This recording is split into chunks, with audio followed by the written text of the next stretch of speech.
Okay, so it's nighttime.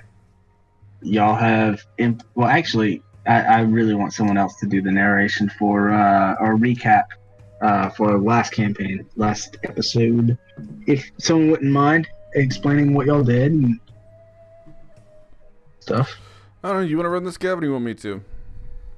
Um, from what I recall, we arrived at a village. A bunch of lizard people inhabited it. A bunch of lizard folk. We were informed of some strange occurrences going on in the forest. They weren't too friendly to us because they were kind of under duress. Infiltrated the forest, found some zombies, eaten up some dudes, fought the zombies, killed the zombies. Sano bamfed out. Kept going. Met my character, Shadik. He told you about the cultists up in the fortress. Guys went to the fortress, infiltrated the fortress under the guise of some of the cultists. Don't forget, we also had to backtrack in time to go meet a treant. Yeah, we talked to a treant. He was basically a defender of the forest. Formed sort of a strange alliance with him, and we basically got hazed into a cult. All right. So y'all were informed that someone would come to get y'all around nighttime to start your first shift, and in the morning you'll have first formation that y'all will be a part of. So right now will be the time of Lagging. I'm just trying to grab Shadik real quick. all right. I'm just gonna put y'all in that room right there for just a hot second while I come over here and kind of. That's not what I wanted to do. I wanted to click this, click that, close this, bring out that. Dude, every time I click PCs to try to grab Shadik, the program freezes. And then when it comes back up, it's like I didn't even click it.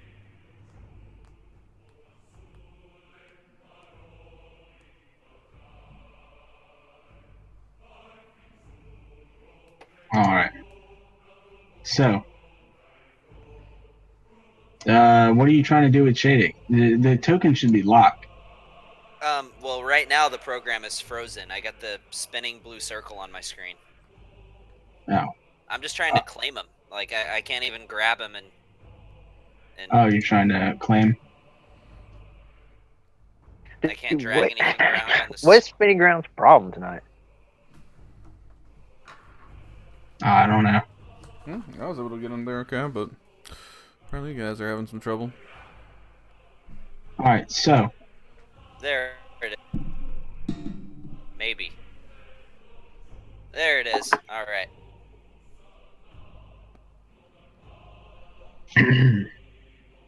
All right. As y'all are all sleeping in your dorm, I guess you could say it is. Y'all have cleaned up the cobwebs, threw all the bodies out the window, watched the alligators eat the bodies of the centipedes, cleaned up your rooms to the best of your abilities, and took yourselves all a nice long rest. As y'all are all woken by 3 loud bangs and knocks on the door, just do, do, do. Hey! Yes. Hey, open up! I walk over and I open the door.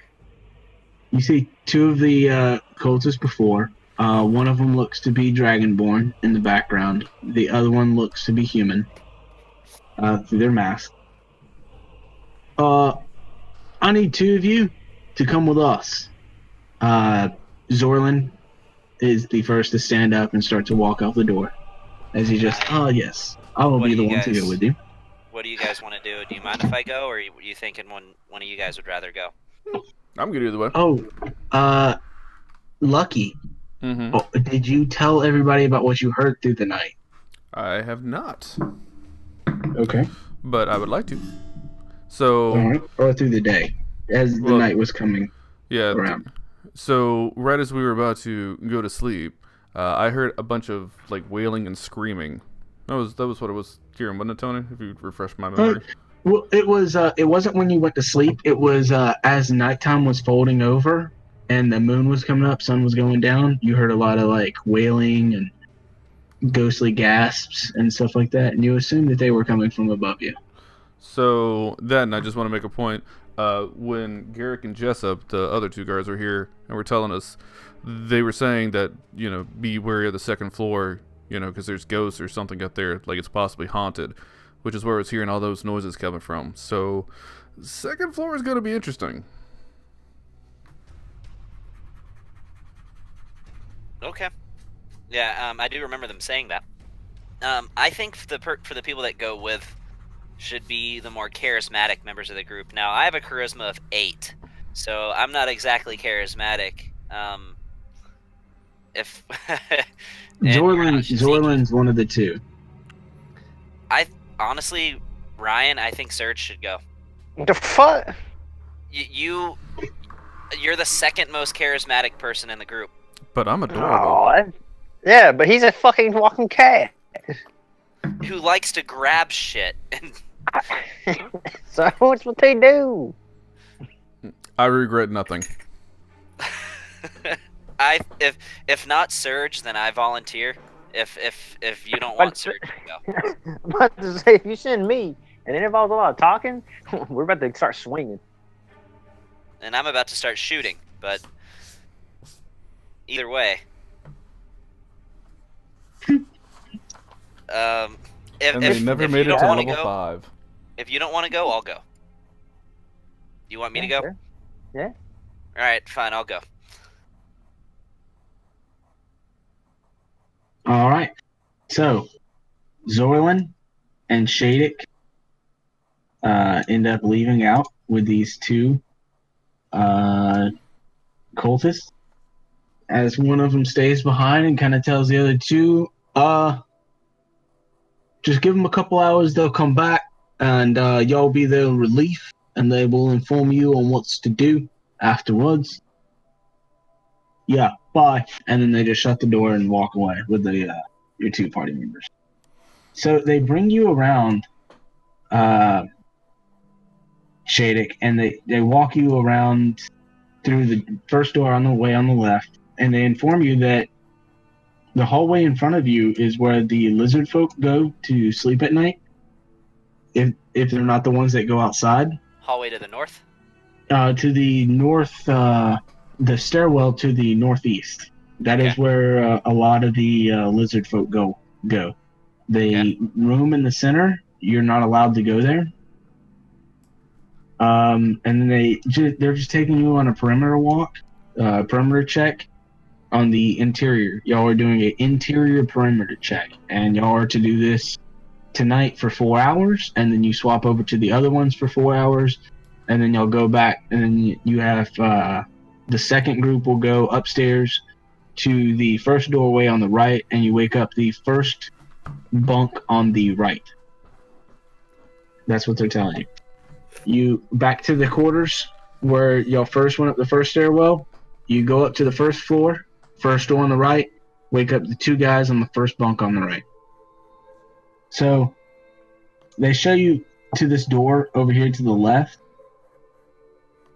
And which door? Hold on, let me unlock it.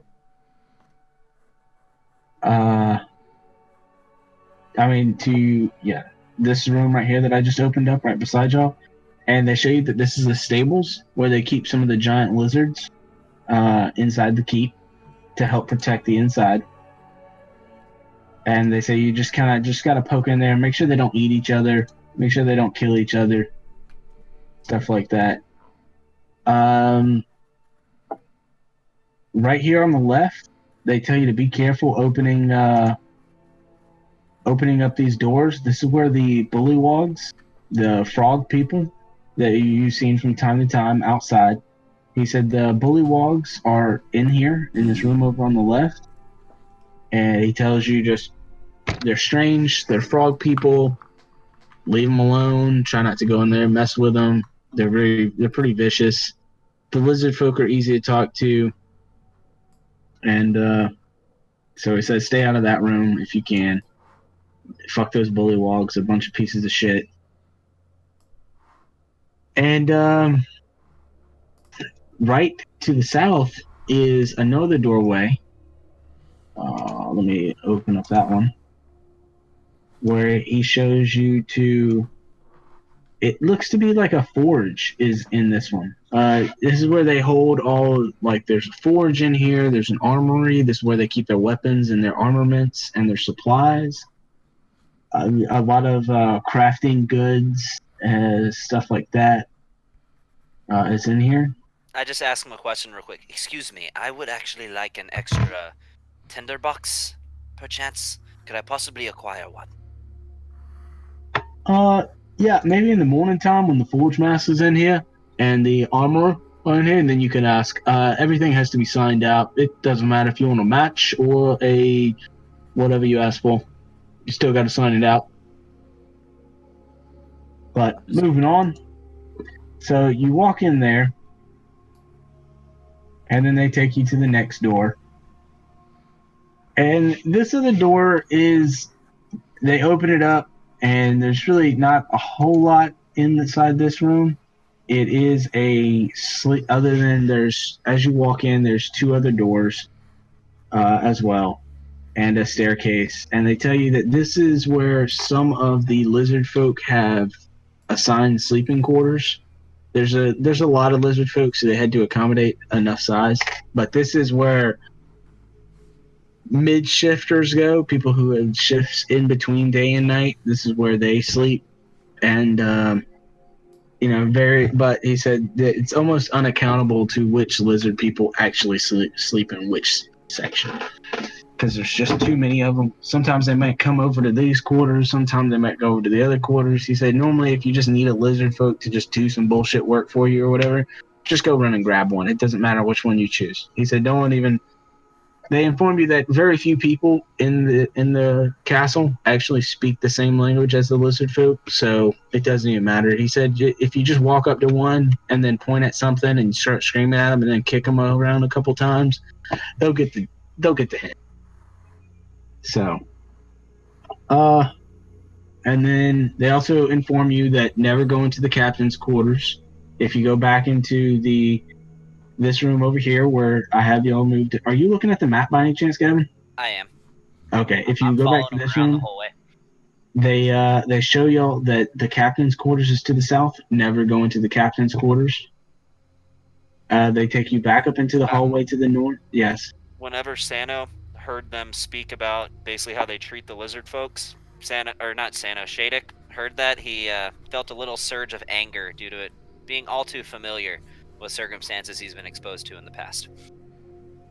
Okay.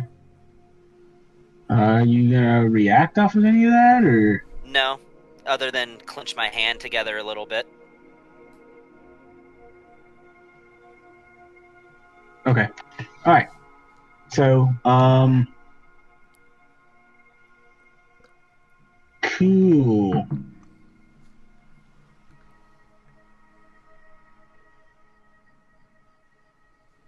But continue with your tour.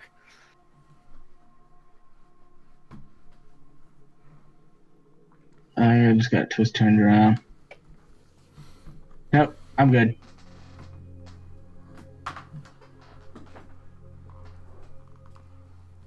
What was I just saying? You're just telling him not to go into the captain's quarters, and you're going up north.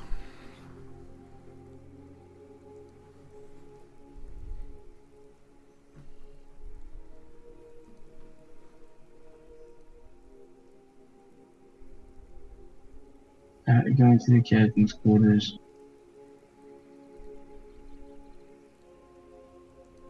Going. Okay. Yeah. Don't go into the captain's quarters, and then they're gonna show y'all to the Great Hall, where all the trinkets and treasure chests and boxes and suits of armor and every statues and all the really nice fancy stuff that was found into the keep was thrown into this hallway. They tell you that they do have a log and a manifest. The captain has it of all the inventory and supplies here, and they tell you that just pop in here every now and then, make sure nobody's trying to steal anything. That higher ups like to come through here and just to take a look at things, just to look at the artwork and stuff like that, and leave.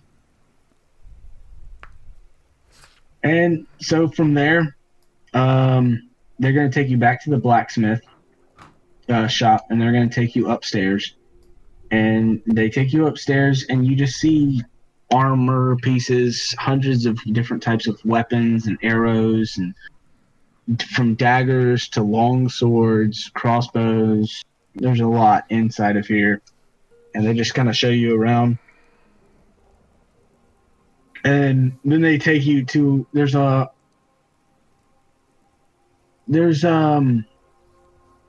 so they take you back downstairs, and then they take you back to the main courtyard, and they just tell you, all right, well, you lot just go ahead and make your rounds, walk around, don't disturb anybody if they're trying to sleep, and just keep it simple. So, yeah, we're going to bed.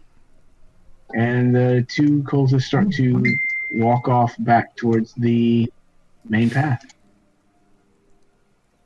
Alright, so, I'm gonna start making rounds, but I'm investigating for anything suspicious. Namely, I'm wanting to know exactly who it is that might be resurrecting these undead, what kind of source it might be coming from, whether there's a magical ritual, maybe a forbidden artifact. I'm looking for anything suspicious that might possibly explain the origin of the undead that are present in the swamp, and I'm just going to search around the entire area other than the places that are prohibited and investigate to see if I can find anything suspicious.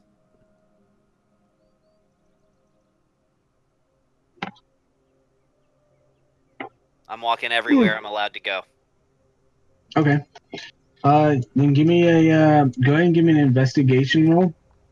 Well, we'll say go ahead and give me 3 investigation rolls, since this is going to be over the course of a couple hours. All right. Hey, did they say how long we had until they were going to come get us in a room? 4 hours. Yeah, I'm coming out at the very beginning as soon as they leave. 20 is 16 and a 4. Okay. All right. Where are you trying to go? Were you trying to follow them around and listen to them, or no? I'm talking to. Oh, lucky. Okay. Nope. I'm gonna stealth and start doing my own thing. Okay, so you wanna stealth out? I want to stealth out. All right. So give me a stealth check. Okay. Let me go ahead and read this.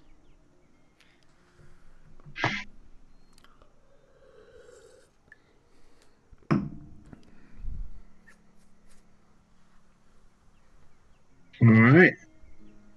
That's 19. Good to know. Where do you want to go? There. Oh, okay. All right. Yeah, you got that whole double movement thing. Okay. What are you doing in there? I want to do an investigation check. You said this is where all the treasure chests and everything were. Since it's right outside the room into the Great Hall, I mean, it's not like you really had to search for it. So I want to see what treasures are here. All right. Yeah. Give me an investigation check. Wait, hold on. Is there a chance that throughout my rounds I might have ran into Lucky? Not yet. No, because he's doing this as y'all are getting y'all's tour. Okay, gotcha. I was gonna see if I could possibly give him advantage. Oh, okay. Well, let me see what you find in here. So you find a chest that has a lot of gold in it. You find a chest, and it's a small chest. It's about a 1x2 chest, and you shake it, and you can assume that there's gold in it, but it's locked. And then you also see a bunch of nice stones placed placed into stonework, like eyes for some of the statues and stuff like that. And different color stones, like you see some blue stones, some green stones, some red, some white, some black. You find a bag with some silver pieces in it, and that's really about it. A lot of the boxes are locked or chained down. Hey, have I gathered whether these lizard folk that are there willingly or against their will? Against their will. They're slaves. Okay. Let me go Then ahead and I just say would. that. They didn't say I'm not allowed to go up there, right? They said I could go up No. there if I wanted them to do something. Yeah, if you want to. Okay. I want to. I'm gonna look at Zorlin and I'm gonna say, look, I likely do not speak the same language as these folks, but if you could accompany me, I would like to see if they possibly have any information that could be of import. If you could possibly translate. So, one of the guards comes back out up to you guys, and he does inform you that halfway through your shift, they will be. There is another set of guards that do come out. They're drakes. Drakes do come out, and they do patrol around the courtyard and down through the Great Hall and a couple other places. So Okay. he's like, I know you guys are new guys. I completely forgot. We're just so used to it. Every night the drakes get released, and they kind of just walk around. Are they So, friendly? To people who wear this uniform, they're friendly too. Good to know. I appreciate the information. Don't be surprised. Don't turn your back to them, and most certainly, above all else, do not run from them. They'll attack you if you run, because if you run, they are trained that if they see somebody running or something running from them, automatically doesn't belong, and they are to chase them down. So I will not move away from them quickly. Noted. Right. If you see one coming in your direction, just move over to the other side of the hallway and let it pass and let it do its rounds. And, yeah, just leave them alone. Do I know exactly how intelligent these drakes are? I don't know. Make an intelligence roll. Or an animal Straight in. handling. Animal handling. Okay. Dang it, clicked the wrong thing. Hold on. Natural 20. Which just means 23 here. Yeah. This is Tony's campaign. Yeah. Oh, yeah. The 23 would be fine. All right. So, you know that drakes, a lot of times, they're fairly intelligent. They can't, they're a lot more intelligent than your average guard dog, that's for sure. But you would know that drakes can understand Draconic, but they do not speak any specific type of language. Do I know if they have the ability to reason? Do I know if they would have the ability or the insight to determine if something fishy was going on? Not really. They only do what they're trained to do. So if they're trained to just guard, then they guard. And if they see like somebody stealing something, they're just taking something, trying to sneak it into their pocket, and they see it, they're trained to go after that thing. They're just highly intelligent guard dog, more or less. Okay. They're just dragons instead. Okay. That's exactly what I was hoping to get out of a 23. So, okay. But they can only understand Draconic. Right. Or other than the commands of their teachers, but the teachers normally issue those commands in Draconic. Are you going to inform Yes, I'm going to tell Zorlin and inform him of the nature of exactly what the degree of intelligence and what the degree of insight would be for a Drake. Okay. All right. And if I run into Lucky, I'm going to tell him the same thing. Okay. All right. Good to know. So, Lucky, what are you doing now that you found that stuff? So all I found was basically chests with gold, or what I assumed to be gold, some stones. I mean, do I see any kind of fancy weaponry or anything? Not in here. In here, it's more just fancy decorations. Some tapestries, maybe high up on the wall. It's a very high, empty corridor. The ceiling probably goes up about 40 feet, and there's some tapestries way up there on the top. Just look like a lot of anything that was when these people came in. You can kind of ascertain that when these people came in, everything that looked really fancy was put into this room. That chest that you shook that had the assumably gold in it, it has a chain on it. it's wrapped around in chain, so you can't just pick it up and walk off with it. It has a lock on it too.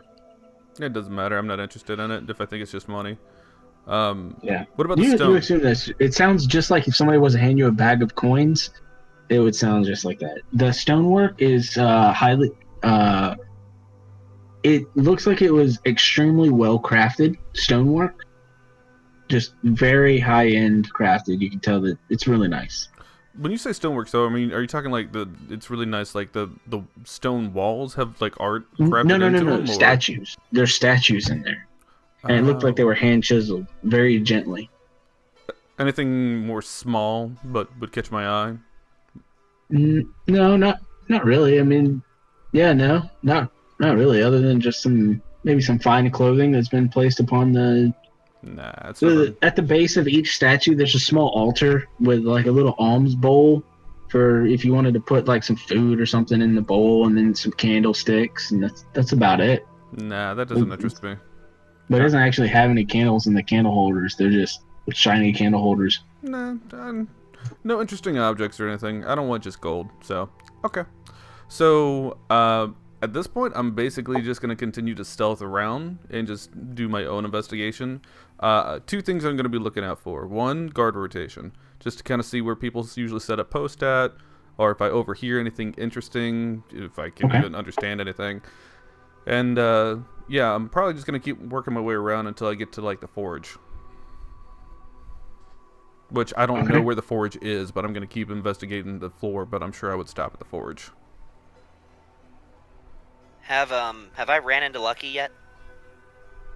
I'm still No. kind of doing a perimeter. Oh, and I will say, because I know they've left, I'll keep an eye out for Zorik or Shadek to flag them down if they're by themselves. Okay. I'm gonna look. See, except I don't know Lucky is out. I'm gonna do what I was normally doing, metagaming. I'm hoping I run into Lucky, but I can't necessarily say I'm looking for him because I don't know he's not still in the room. But Hey, I'll probably only gonna do a perimeter check for another. I've already been doing it for a few hours. So I'm only gonna do it for maybe another 30 minutes, and if I don't run into Lucky, then I'm gonna want to go over to the guard quarters or the lizard folk quarters with Zorlin. okay. Do I run into Lucky? Where are you going? Well, I mean, I can't just say, "Oh, hey, I'm going to the hallway with the treasure," because I wouldn't know that Lucky is there. I'm doing my perimeter check. I'm just walking from room to room, going around the entire castle as part of my investigation, and I'm wondering if, as part of it, I may perhaps run into Lucky. But I'm going everywhere that I'm allowed to go. Okay. Hey guys, Yeah. can y'all hear me? Hey, what's up? So Hey, your back. guard check, how do you want to Alright. do it? You want to go clockwork or counterclockward? Counter. Okay. All right. So Dude, Zorlin tells you that he wants to go up and visit the. Well, okay. Hey guys, I'm really sorry, but the second story, the way that if y'all could kind of let me show y'all this. Fill in fill in Brandon real quick, just roughly about what's going on. yeah, 'cause I just picked up this rock wall and it's like literally it extends away from this truck like 2 feet. So this is gonna be a fun ride home.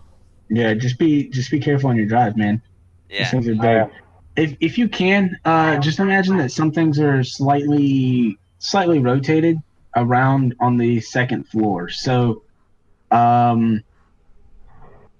turn everything like 90 degrees. So in the bottom Okay. right hand corner is where I'm not actually looking at another map right now. Are you trying to send another map out? no. In the bottom okay. right hand corner, that's where the lizard people stay. They stay upstairs and they sleep upstairs. Right. So On Brandon, the basically second what's floor. going on is they gave us a tour of the place. They showed us where the blacksmith was, the officers' quarters, where the bullywogs are, 2 locations where the lizard folk sleep, a room where that's basically like a storage room that's full of a bunch of like semi-valuable artifacts and things like that. Just a general tour of the place. We were told that at some point during the night they do have drakes that are let out to kind of just do a perimeter around the place that wander. We were pretty much just told that they won't attack you, but stay out of their way. And if they see you, make sure you don't basically don't run from them, because they're trained to attack people that run. So just kind of try not to pay them any mind. Just if you see them walking, get out of their way.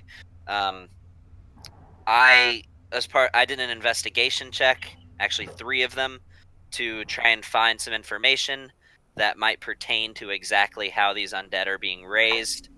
Whether it's by a powerful mage or whether it's by some sort of ritual, magic artifact. I wanted to determine the origin of that. And I also wanted you to go with me to the lizard folk quarters, which we are allowed to go into. Because the lizard folk are slaves. I wanted to find one and talk to them, with you being able to translate and then ask them some questions of your own because you speak Draconic, to see if they can provide some insight as well. And that's what we're about to do. Me and you are together right now. Awesome. So real quick, guys, down in the bottom left-hand corner, I'm sorry, I got my map turned like opposite direction. Down in the bottom left-hand corner, where I told y'all that the second and third story was cultist rooms. It's actually a library above there, and I have it right above y'all's room is where the second and third story for the cultist sleeping area is. And Lucky, I'm just going to kind of retcon something real quick. This right-hand corner over here is where you heard the wailing from. I'm going to say as you're doing your stealth checks, this is where you heard your the wailing from. As you rotated over to this side, you can hear that upstairs. Okay. All right. So I'm going to say you're about right here. Everything else still remains the same. It's just the library, sleeping quarters, and the wailing is different. Let me stop. I can't hear you, man. Yeah, can't understand that at all, bud. I'm going. Hey, do you want to call me and maybe I can... I'm... Do what? He gone. I'm going to call him and see if he can just relay information to me, and then I'll relay it to you. Okay. Well, you can just...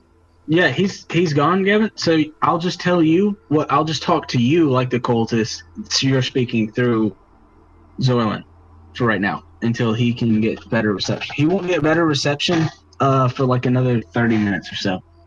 Okay. Just saying. If he just picked up the trailer, I know exactly where he is. He's not getting reception anytime soon. So, all right. So you'll go to the sleeping quarters for the which room do you want to go into? The top or the right? North or west? They're both pretty much this. Basically, I mean, the rooms have the exact same purpose, right? Yes. I'll just go to the one that we're closest to then. Okay. And I want to make sure nobody. I want to make sure nobody sees me going in. There's nobody in the hallway. That you two, since y'all have been walking around probably about 5 minutes by yourselves now, y'all haven't seen anybody else. Hey, that's Brandon. Hold on.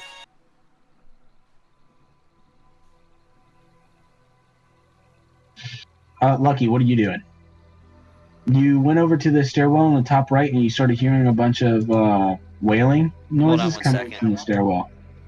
Yeah, I'm just gonna keep exploring that floor. I want to see everything that's on this floor here before I start going anything further. Okay. You come over down to this door, you crack the door, and you see 3 slumbering giant lizards, like the same ones you saw outside, but these 3 are sound asleep. Do I know anything about these lizards? Like their race? You see not 3 of them, but you see 6 of them. Yeah, it's nighttime. There's 6 of them in here.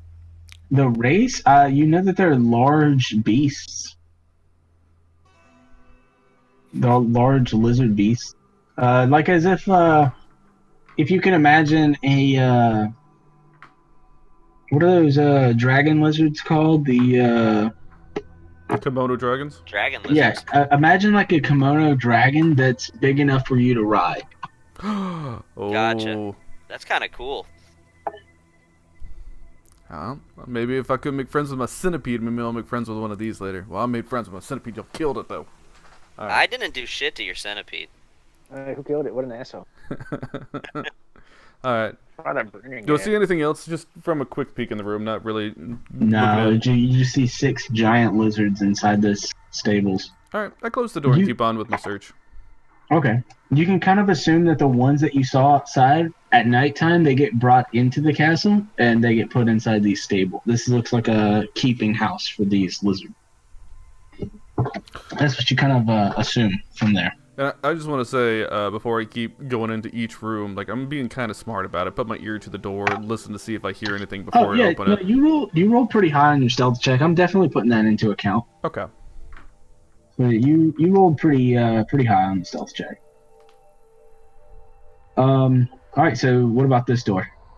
Same thing. Put my ear to the door, listen for anybody moving, anything like that at all. By the way, Brandon said as soon as he hits the interstate, he'll be able to get back on. He thinks he'll be on it again in like 5 minutes. Okay. You hear a lot of snoring and gargling and just overall muttering coming from inside here.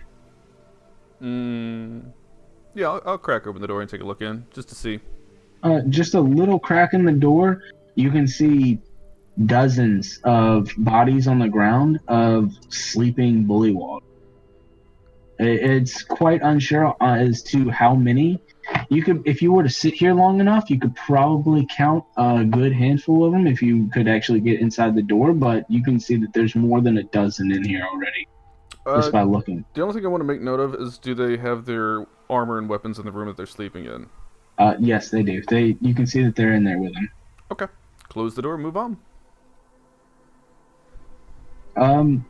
So another thing that you kind of spot is a pile of in the far northern corner. There's a pile of just a couple treasure chests, some muddy and dirty shovels, and some armaments. Is where they, like, when they come in, they'll just throw all the stuff they have on them in a corner, and just some acquired loot that they've probably found, maybe stuff that was shiny to them, and that they've thrown into this corner with them. Noted. All right. I don't want to try and go and investigate that when there's like 1,000,002 people in that room. Yeah. You see a lot of shiny stuff in the moonlight hitting that pile too, so. Alright. So we're moving to this door now? Alright, is it by a window at all? Yeah. Yes, it is. Well, no, it's on the other. Okay. Here, let me do this for you so you can kind of get a picture. Okay. So, you see where the window is on the bottom right? Yep. The moonlight is coming in diagonally to the corner that's up here in. It's up. You can't really see it, but it's right here. Can you see that? On my little scratch drawing. No, I see nothing. Oh. I see the room. Like, if you drew something on the map, I don't see it. Oh. By the way, Tony, where'd you get this map, just out of curiosity? Don't worry about it. I mean, no, it's a cool map. I'm wondering, so I can get maps from the same place. Oh, I just kind of pulled the map from a thing. Oh, this is being real laggy right now.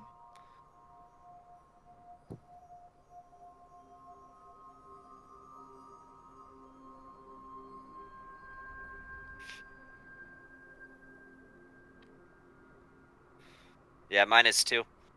I just pulled it from a module that was already in here that was purchased with the add-on. Oh, okay. I think I pulled it from Horde of the Dragon Queen or Rise of the Dragon Queen. I can't remember, but I pulled it from one of those. So this is actually like one of the chapters in the module, and it just fell in. I actually found this castle a long time ago. Whenever I was first thinking about y'all having a home base or something, and I found this, and I was like, "Oh, this would be perfect," but it's gonna take y'all fucking forever. Y'all gotta go to the forest and do this. I'm adding a bunch of more extra shit into this. Gotcha. Okay. There is a lot in here though. So you want to go inside this room next? Yeah. All right. So are you you enter into the room and you see a forge, a couple racks with some swords and daggers and a bunch of weapons in here. It looks like this is where the place would be if something was to happen. You would come here and get your weapons if you in the morning, and then at nighttime they would turn in their weapons. A lot of weaponry and armaments inside of here. There's a forge and some stuff. Any good arrows in there? Like better than the quality of my usual ones?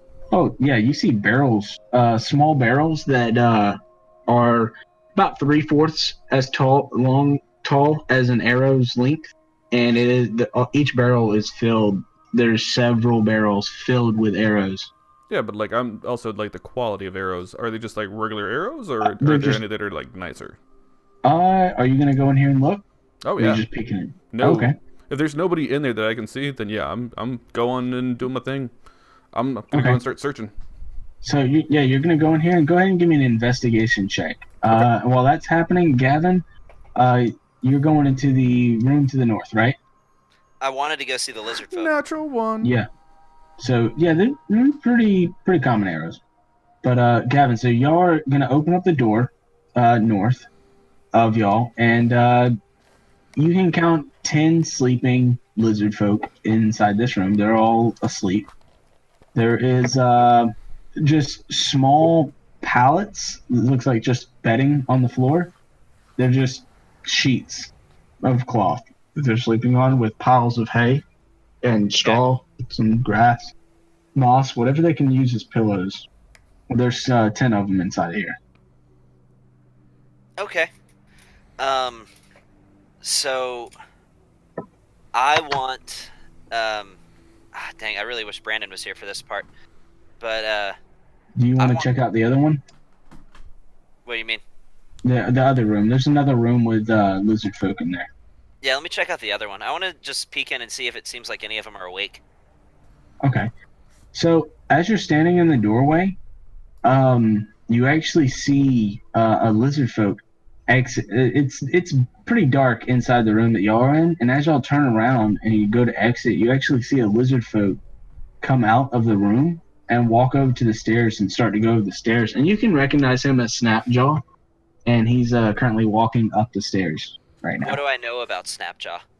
He's the one that met y'all in the tavern. He's the one that informed y'all that if y'all didn't he's the one that informed y'all that of the dangers of the area, the cultists. He's the one that gave y'all the uniforms if y'all wanted to sneak in and asked if y'all were helping. If y'all were helping, take the uniform. Well, the party would have told you all of this, right? I assume. All right, yeah. Zorlin would have told you. He'd be like, hey, that's the guy that gave us these costumes and blah blah blah. And, Does Snapjaw speak common? no. Well, he understands a little bit of common, or he can understand a little bit of common, but he cannot speak it or write it. I'm just gonna psst, Snapjaw. Oh, he went upstairs. Y'all kind of Zorlin kind of saw the glimpse of him going up the stairs. I wanna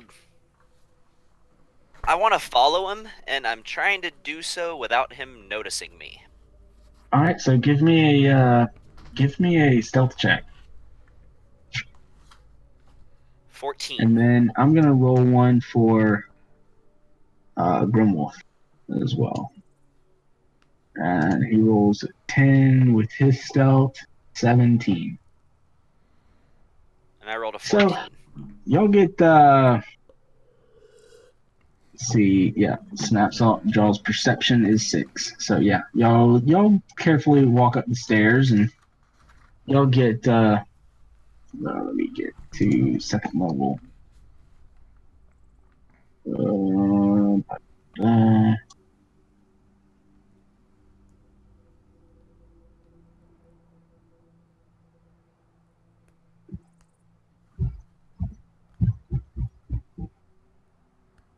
Hold on.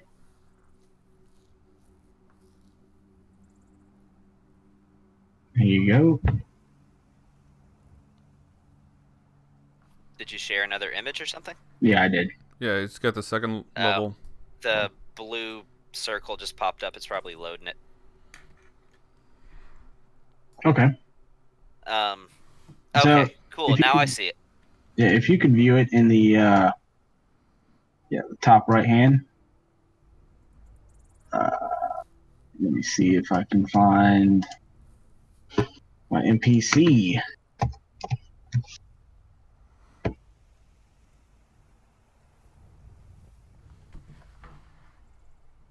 Yeah.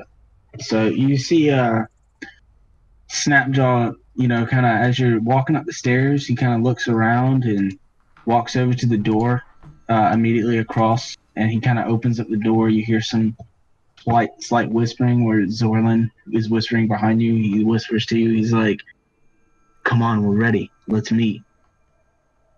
And you see Snapjaw and three other lizard folk exit, and they continue down through the room on the south side. Wait, Zorlin told me what Snapjaw said? Yeah, Snapjaw was saying, "Come on, we're ready. Let's meet." And he continued to Do I the. know if he was talking to us?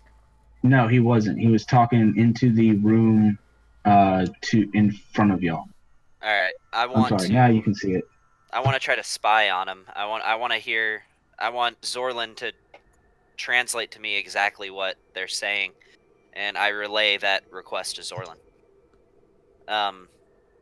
But whenever to do so quietly, like basically whispering in my ear what he hears them say. Okay. Let me roll a perception check for Zorland. Where's his character sheet? And I want to get as close as I can without them noticing. Like I want to get right up to the doorway if I can. If there's any way, like, is the door shut? Do they walk into a room and then shut a door? Yeah, they did. So Zorland's perception is 12. Okay. Hold on. I need to get this map out of my face. All right. So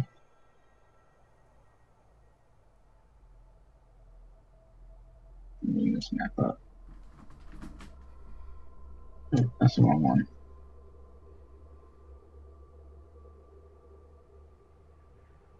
Ugh.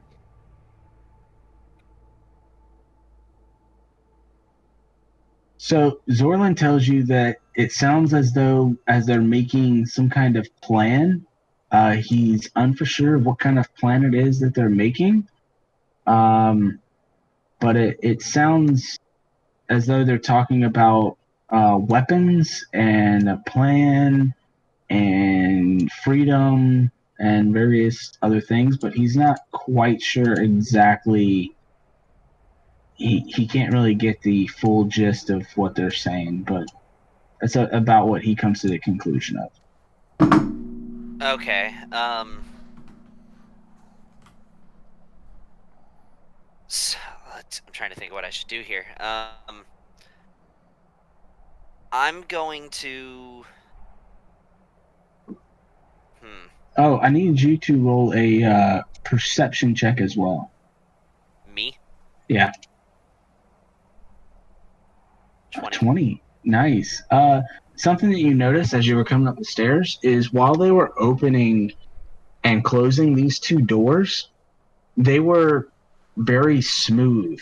They didn't make any type of real sounds, unlike all the other doors in this entire castle, which had heavy creaks and sounds and squeals coming from them as the metal grinded against each other and the old wood bent under the door's weight.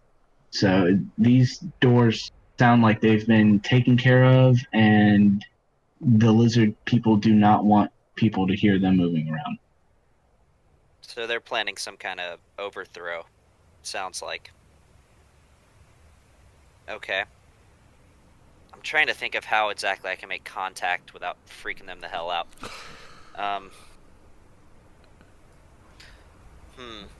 Hey, have I finished my investigation and stuff down at the forge? Yeah, you've just about finished. Okay. Right down there. Did I happen to see them going upstairs? No, you didn't. You haven't heard anything yet. The only other thing I want to look for, real quick, is just anything I can use to jimmy locks if it's in the forge. Anything, I know it wouldn't be like a lockpick skit, but something I could probably use better than one of my claws. You can find like some various tools, maybe that you might think might help you with lock picking. Yeah, I'll just go ahead and get those and throw them in my bag. Maybe some picks or something like that. But you've seen the lock picks tools once or twice, but you haven't really actually ever acquired any or used any of them before. But Oh, that's fine. I don't care. you've grabbed some metal picks that you think might help. Cool. I'm just gonna throw those in my bag, and then let's see. I'm right next to the staircase, so yeah, seems reasonable. I'd probably just start making my way up the staircase. The one that's right beside you. Yeah, actually, since I'm right next to that one, so I'd start making my way up. All right. Does this happen to be the same staircase that Zorlin and I went up? Nope. No. It's okay. a different staircase. So, do you have the image for Yeah. this one there, Lucky? I've got the second floor already loaded up. Okay, I moved you, but I don't know why it's not. There we go. Wait, is that the room that the lizards are in? No, they're in between. They're in between the two rooms. Okay. So, Lucky, as you continue up here, you find more barrels full of arrows.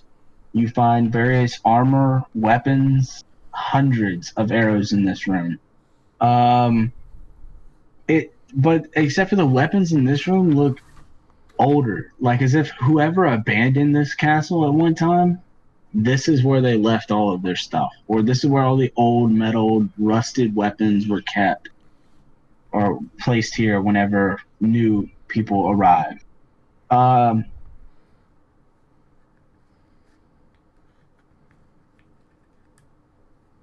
So there does look to be, you have found and discovered what looks to be a small pile of fresh weapons that don't have a whole lot of scuff marks or dents and dings and rust on it. Look fairly newer than everything else. Okay. By the way, just a little side note. I just turn to Zorlin and say, in Draconic, how do you say, "We are friends, we mean you no harm"? I'm just going to ask him how to say it and make a mental note. Yeah. He tells you how to say "eat a bag of dicks" in Draconic. Oh, come on, man. You know he would tell me how to say that. He probably wouldn't.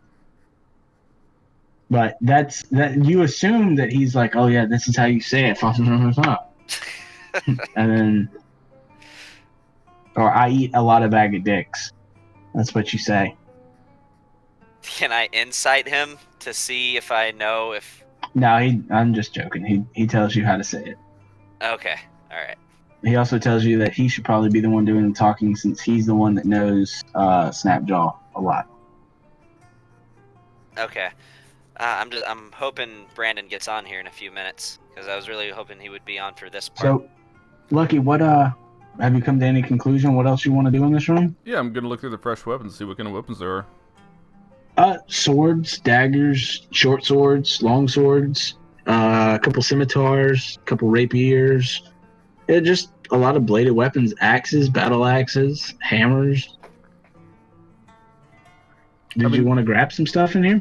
Does any of them seem, I don't know, anything seem fancier than the rest? I mean, I know that they're newer, but any of them have a nice hilt, any kind of jewel encrusted stuff, anything that looks like it has a... The weapons that you find in here are pretty dinky. They're still really dirty, but you can just definitely tell that there is maybe one or two bundles that look like they're pretty fresh. They're cleaner than the rest.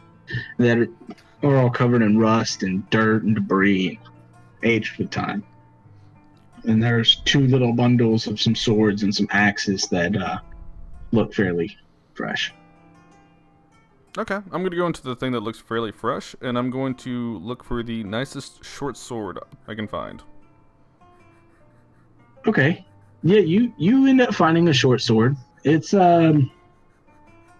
like I said before, they're still pretty dinky, but it looks usable. Yeah. Yeah, I'll just take a short sword, throw it in my bag, and then I'm gonna move on to the next room. Okay. Can you add a short sword to your inventory for me, or do I need to do that? No, I can do it. Is it just a regular short sword? Yeah, it's just a regular. Well, Yep. I might be able to do that. What is that? Simple melee? I already have 2 swords. I just increased the quantity to 3. Oh, okay. Yeah, that's fine. Let's just do that. Okay. All right, so you're gonna go back downstairs? No, I'm gonna go into the next room. From what you can tell, just by putting your ear up to the door and just kind of reaching down and slowly turning the doorknob, this door is locked. Okay, I'm gonna try and pick it with my new tools. Oh, okay. Yeah, give me a dexterity check. All right, just straight up dexterity. Yeah, without a proficiency. So just dexterity plus a dexterity modifier, and that's it. A D20 plus his dex modifier. Yeah, I gotcha. Yeah. Yeah, the new tools that you got, the one, it was a long spike, almost, very thin needle, has snapped in half. That one that you acquired from downstairs, and it's just really hard to do this. You don't know how other people do it. Okay. All right. Is there a window in the room? There is. There's a window that overlooks to the outside moat. I want to look outside the window and see who's looking at me, or who could see me. It goes down probably about 25 feet, and then there is a 30-foot moat at the bottom where y'all had previously seen the crocodiles in, and there's nobody out there. All right. I'm going to use my cat's agility and use my climbing speed. I'm going to climb out the window, and I'm going to look for another window on the same floor to climb into. Now that's some Mission Impossible shit right there. I've got a climbing speed of 20 feet without issue. Got them cat claws, baby. Oh no, that's cool as hell, but that's like some Mission Impossible shit. How far is your climbing speed? 20 feet. 20 feet? That's just with the feline agility.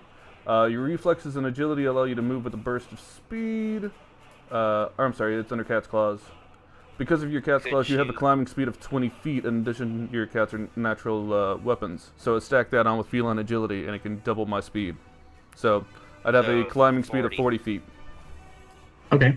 So as you go outside and just kind of poke your head out the window, you notice a window probably about 25 feet to your east. So that would be to his right? Yeah. As you poke your head out the window, it's to your left. There's a window. Okay. There's a window to the left, and then you also notice that there is a like the wall protrudes out a little bit to the right, but there is another window about another 20 feet to the right as well. I'll go to the one to the left. All right. So you go out the window and you start climbing up out the window, across the walls. And as you come into the window sill, and are you just going to climb into the room? No, I'm still going to poke my head in to see if there's people there first.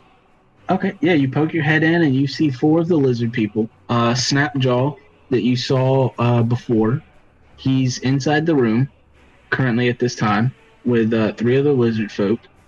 And that's really all you see in there. You see a couple other sleeping quarters inside of this area. You also notice that this side of the keep is kind of warm from the forge, so that's probably why the lizard people are here on this side, because the forge is heating up this side of the keep. So you can feel the hot air. You can feel the hot air coming from the window out, breezing through your fur. Now, because I wasn't here for last session when we actually met Snapjaw. Like, did I actually talk to him, meet him? He only speaks Draconic, we know that. Yeah, he only speaks Draconic. You did meet him and you saw him at the bar, but you weren't able to fully engage with him because he couldn't really understand you. He was a But he was friendly to y'all. He is the one that gave Zorlin the cultist outfits. Yeah, I get that. I just didn't know if my character ever actually met him, like, so I wouldn't know his name and all that. Yeah. And you're still wearing your cultist outfit, right? I am. Okay. And also at this point, I guess, I mean, I was really just waiting for Brandon, but I'd been wanting to do this a while ago. I was wanting Zorlin to crack the door and just say, "We are friends. We mean you no harm." Draconic. Okay. So about the same time that you're looking through this window, Lucky, I want to say Shasiki for a second, but Lucky, you see the door crack open and you see Zorlin kind of poke his head in and he lifts up his mask and he goes, "Hey friends," or he speaks a different language and kind of waves a little bit and you see the door open. You see where some of the lizard folk had little daggers and tiny knives in their hands and they kind of like all gave a slight sigh and they kind of helped open the door, and you see your friends Zorlin and Shadek walk into the room. And what do you want to say as Zorlin tells you that Snapjaw greets you, and you just hello. Oh wait, hold on. Yeah, he greets you and he says, "Hello. What are y'all doing on this side of the keep? I thought y'all ran off." Basically what I want to convey to them is that, no, we're here to see the job done. We just need information. We're trying to figure out exactly the source of these undead so we can stop it. And I need both their help, their insight, and and I need their cooperation. He tells you that the source of all the evil happening around here is from two great mages. One's an elf and the other's a human. And there's a bullywog that does a lot of experiments on many of the lizard folk and on some of the various creatures found around the swamps down below the castle. And that's where they hear a lot of the disturbances. If it's against the bullywogs, the lizard folk are prepared to fight. But if it's against the cultists, the lizard folk probably aren't going to fight the cultists. I tell them it's time to put up or shut up. If you need to be willing to help, there are plenty of lizard folk in this place. We need to form a rebellion. We need to form an insurrection, and I will worry about arming you. I'll do my best to smuggle as many weapons to you as you can, but you need to spread word and do so quietly between the lizard folk around, that when the time is right and when the signal is given, when it seems like conflict is beginning, they need to revolt. Give me a persuasion roll. And I want to top that off by saying, either die free or live a slave. But you're way better than staying here and rotting in servitude. Here, if you need a sword, I've got one. I just got this one, and I'll just chuck it in from the window. As you see Lucky sitting in the windowsill, just kind of 13. Perched in the windowsill. As you look over, you see a sword fly across the room with Lucky talking to you. And the lizard people turn around and they are just shocked that now all three of you are in here. And there's another cultist. I take off my mask and I'm like, shh, it's actually me, Lucky. I'm telling people my name's Clucky, but it's really me in disguise. Clucky loud. Zorlin informs you like they don't speak that language that you speak. That's okay. He laughs. Wait, shouldn't that roll been based off of Zorlin's persuasion? I would say that I'm gonna go ahead and I was gonna make a persuasion roll for Zorlin because he would definitely say something along those same lines. He rolls a 14. Okay, so a 13 and a 14. So Snapjaw goes and informs you that even still, we could help each other, but the people here have been enslaved for so long, they don't see. Thinks he might be able to encourage a couple handfuls, but not all of them. The bullywogs, they hate the bullywogs. They will kill any bullywog on sight on the given order, but the cultists are just too much. They fear the cultists, and they'll help with the bullywogs, and a handful of them might help with the cultists. But they said if you were able to thin out the herd of the cultists and a couple of the bullywogs, they might see a greater advantage. He said if all the bullywogs are dead, then they would definitely bring up arms against the cultists. So take volunteers. He said he has 7. I'm saying this to Zorlin. So to translate, take volunteers, those who are willing to help us with the cultists. Then that's what we're looking for, as many as who are able to help us with the cultists. But those who are not willing can still lend their blades against the bullywogs. Give them a choice. They cannot. They've been enslaved for far too long. This is when they deserve the right to choose. But implore them that they can't continue to live this way, and a greater success would be guaranteed if more were willing to help us with the cultists. But the blades, any blade, regardless of how it is used, is useful. Get as great of numbers as you can. Zorlin agrees with you, and he definitely tries. You hear him try to communicate for some time with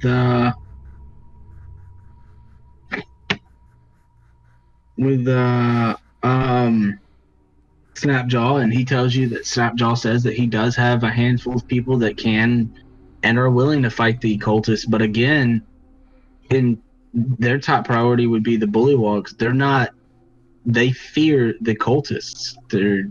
If all the bullywogs were gone, they would definitely attack the cultists all at once. But they fear fighting on 2 fronts. They know they would or they believe that they would lose. Okay. I just flagged Zorlin, and can we find out how many bullywog there are about then? Snapjaw tells you that from their count, there's 24. There's 24 bullywogs and 15 cultists. Is that about how many bullywog I saw in that room sleeping earlier? It would assume so. Hey, what if they're all sleeping in a room. If we just wanted to go ahead and just kill them, we could do that right quick. What if we were to set a trap? I have a bomb, and maybe if I can do so quietly, I can have access to the forge and construct another. Plant them in strategic locations, lure the bullywogs into a confined hallway, and simply collapse a roof on them. Or if you want, there's a window to the room where they're all sleeping. I can just throw the bomb in the window. I want them all gone, or as many of them as possible. Yeah, they're all in a room sleeping. But they're still spread out. I want them packed tightly together. Find a narrow hallway, lead them through, and collapse it on top of them. Well, wouldn't the bomb make the room kind of collapse on top of them? I don't know how sturdy this place is. It might get some. I'm looking for maximum effectiveness. I got an idea. Why don't we do the bomb thing in the room? I don't know how big that room was. I mean, I guess I do, but I don't know, until Tony really tells me. But there's only one way out that I saw.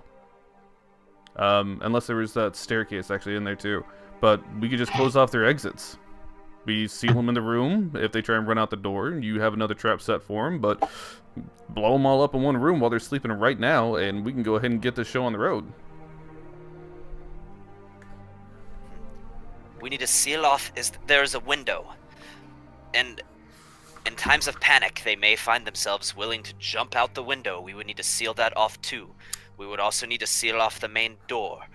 As they attempt to leave, we set a trap, and as they're attempting to leave, we collapse the entire doorway on top of as many as we can find. I don't think hopefully killing some in the process. I don't think we have to worry about them jumping out the window. Use super glue. You sound like you're talking in slow motion, man. They also tell you that the bullywog mage sleeps in that room on the 2nd floor. So there is 2 floors. There's 24 down below, and there's a quarters for the main mage up above. So what we do? And they said that they say that he performs a lot of magic in his room as well. So maybe an explosion in their room might not be the best. Grimwolf, you're talking to the Snapjaw right now. He's in the castle, and he told y'all that the lizard folk will fight, but they'll only fight the bullywogs. And if all the bullywogs are dead, then that's when they'll take up arms against the cultists. But they're pretty fearful of the cultists, so he doesn't believe that all of his people, but he does have 7 good fighters that would fight the cultists with y'all. We're plotting a trap. We're trying. The bullywogs are asleep in a room right now. I can't hear you, man. Okay. I may just be able to hear Nope. so just keep talking. Yeah, no, that's not gonna work. Yeah, I think he said just keep talking because he can hear us, but we can't hear him. Okay. So Okay. that's what I got from that. So The plan where just type in, well, if you can, Yeah. just use like voice to chat if you can do so safely. But Serge, what are you doing? Are you going back to sleep? yeah, Ryan, what are you up to? I think he's already asleep. Way to roleplay, man.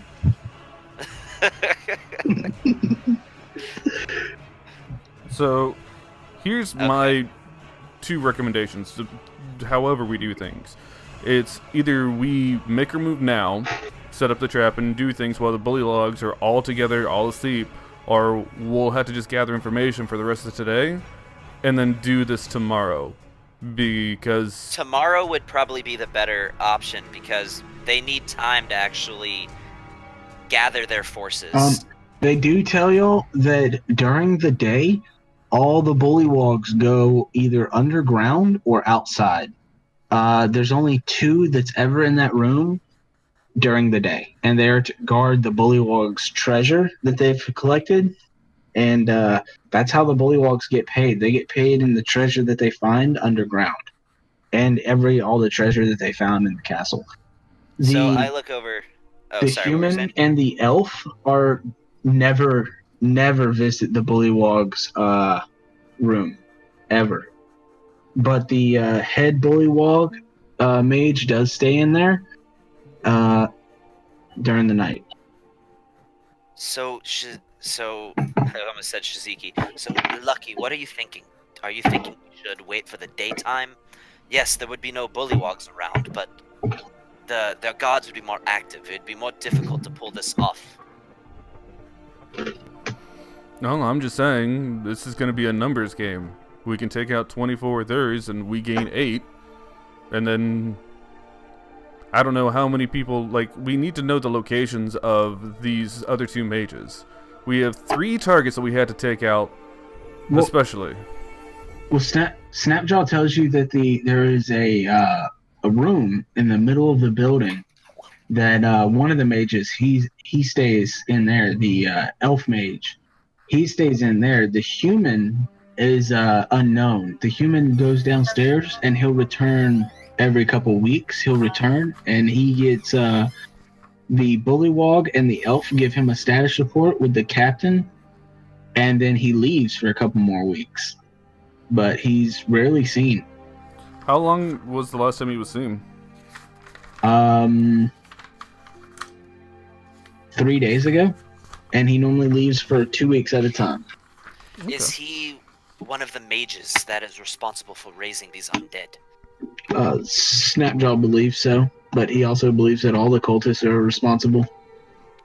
I mean, So he needs to die.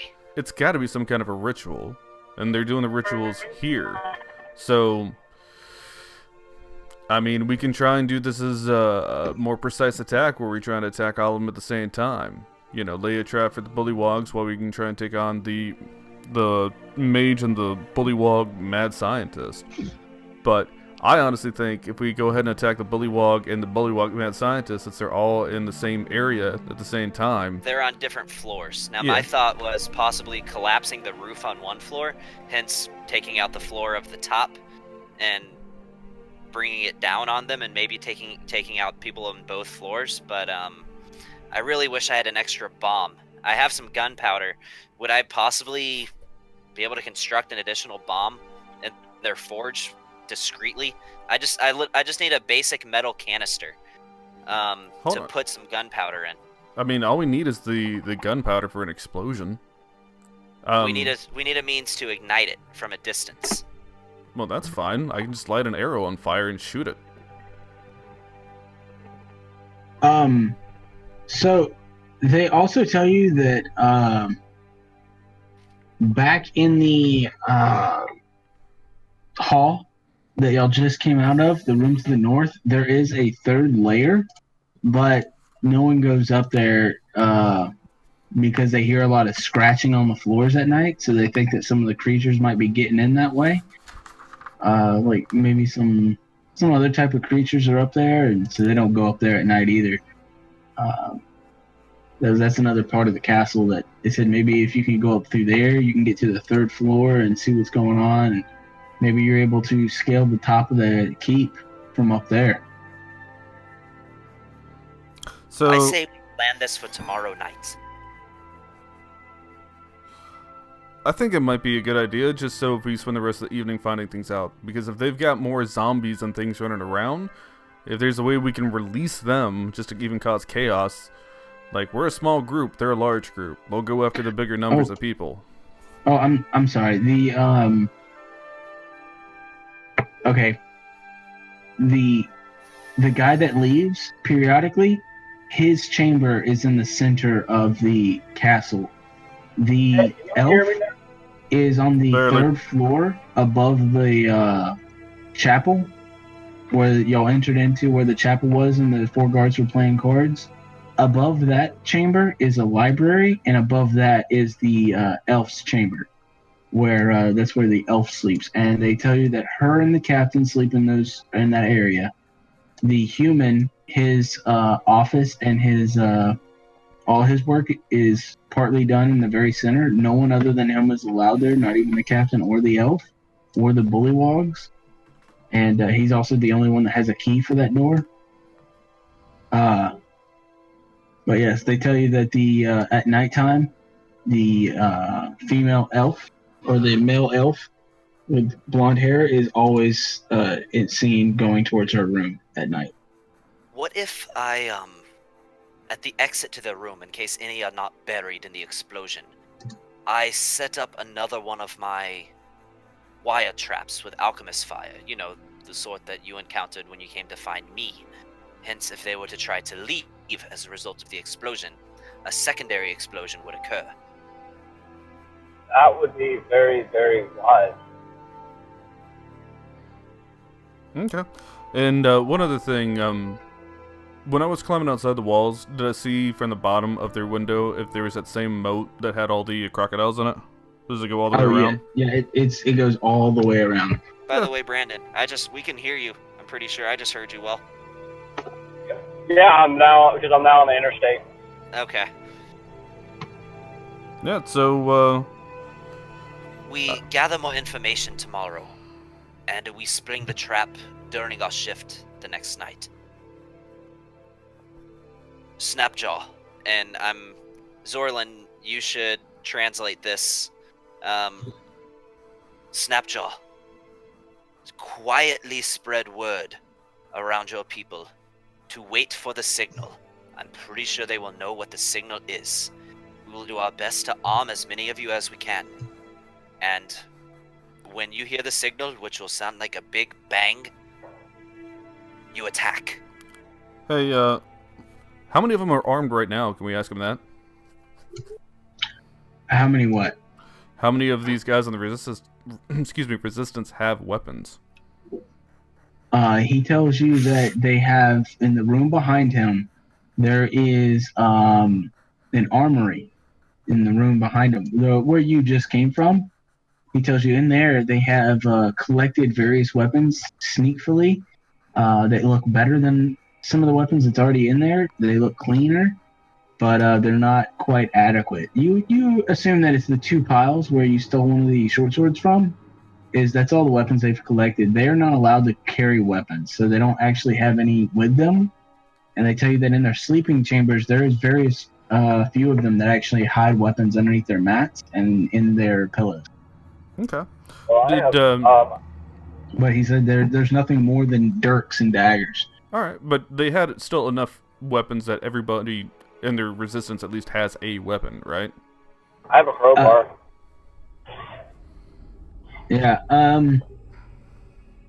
So if they were to come up here one by one, sneakily through the night, and take some weapons, they could be armed during the night. So, but he said that he needs time so that way he can spread the plan to attack quickly. Okay. He's gonna need some time.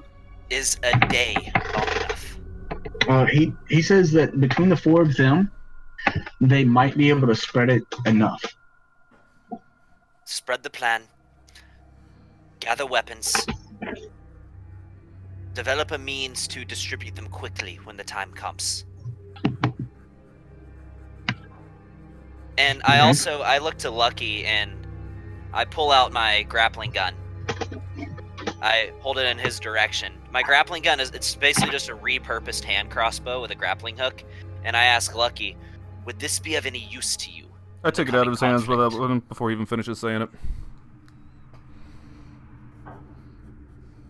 Would that be of use to you? Sure. I'm willing to loan it to you. It's already in my hands. If I got to roll for it, I'll roll for it, but I just went out and took it. You know, I was willingly handing it to you. Yep, I already got it. And it's in my bag of holding. So I explained to it how it works. I feel familiar with a standard grappling hook. This is simply a grappling hook that is fired from a crossbow-type mechanism. What's a grappling hook? You fire it at something, pull it back, let it catch on something, use it to climb a wall more quickly. I asked Snapshot if there's any way he can get to the roof. Any way he can what? He can get to the roof of the building. Yeah, he tells you that if you go out here and go to the staircase from where y'all are, you could possibly get to the roof through the right above you. But it's locked. They keep it locked because they hear a lot of scratching noise at night, and they dare not go up there. He said that since they've been enslaved, the lizard people have been scared to do anything, so they don't even try to go up there. They just locked it. But he said that he does have a key. They keep a key on the top staircase on the ground, and it's underneath a rock to make sure it doesn't go anywhere. But yeah, he said y'all could easily go up there if you want to see what's up there or anything like that. Let's go check it out. I want to go check it out. Who wants to go check it out? Because I want to go check it out. I do too, but I still want to explain to Lucky exactly how the thing I just handed him works. Well, here's the thing. I was thinking that to help arm lizards, but I forgot that Falcon can't fly over the forest. He can't fly through the forest. He could possibly fly over the forest, but he can't fly through the forest. How long would it take him to go to the ship and come back? He can't. The forest is massive. It is miles long. And he can't fly that far. Yeah, I could really go for a gunpowder keg. Well, because I was thinking, because I have gunpowder on the ship, and I had weapons on the ship that he could probably carry at least the weapons back and bring them back to our lizard folk. But is that possible to do within a 24-hour period? Probably not right now. Okay.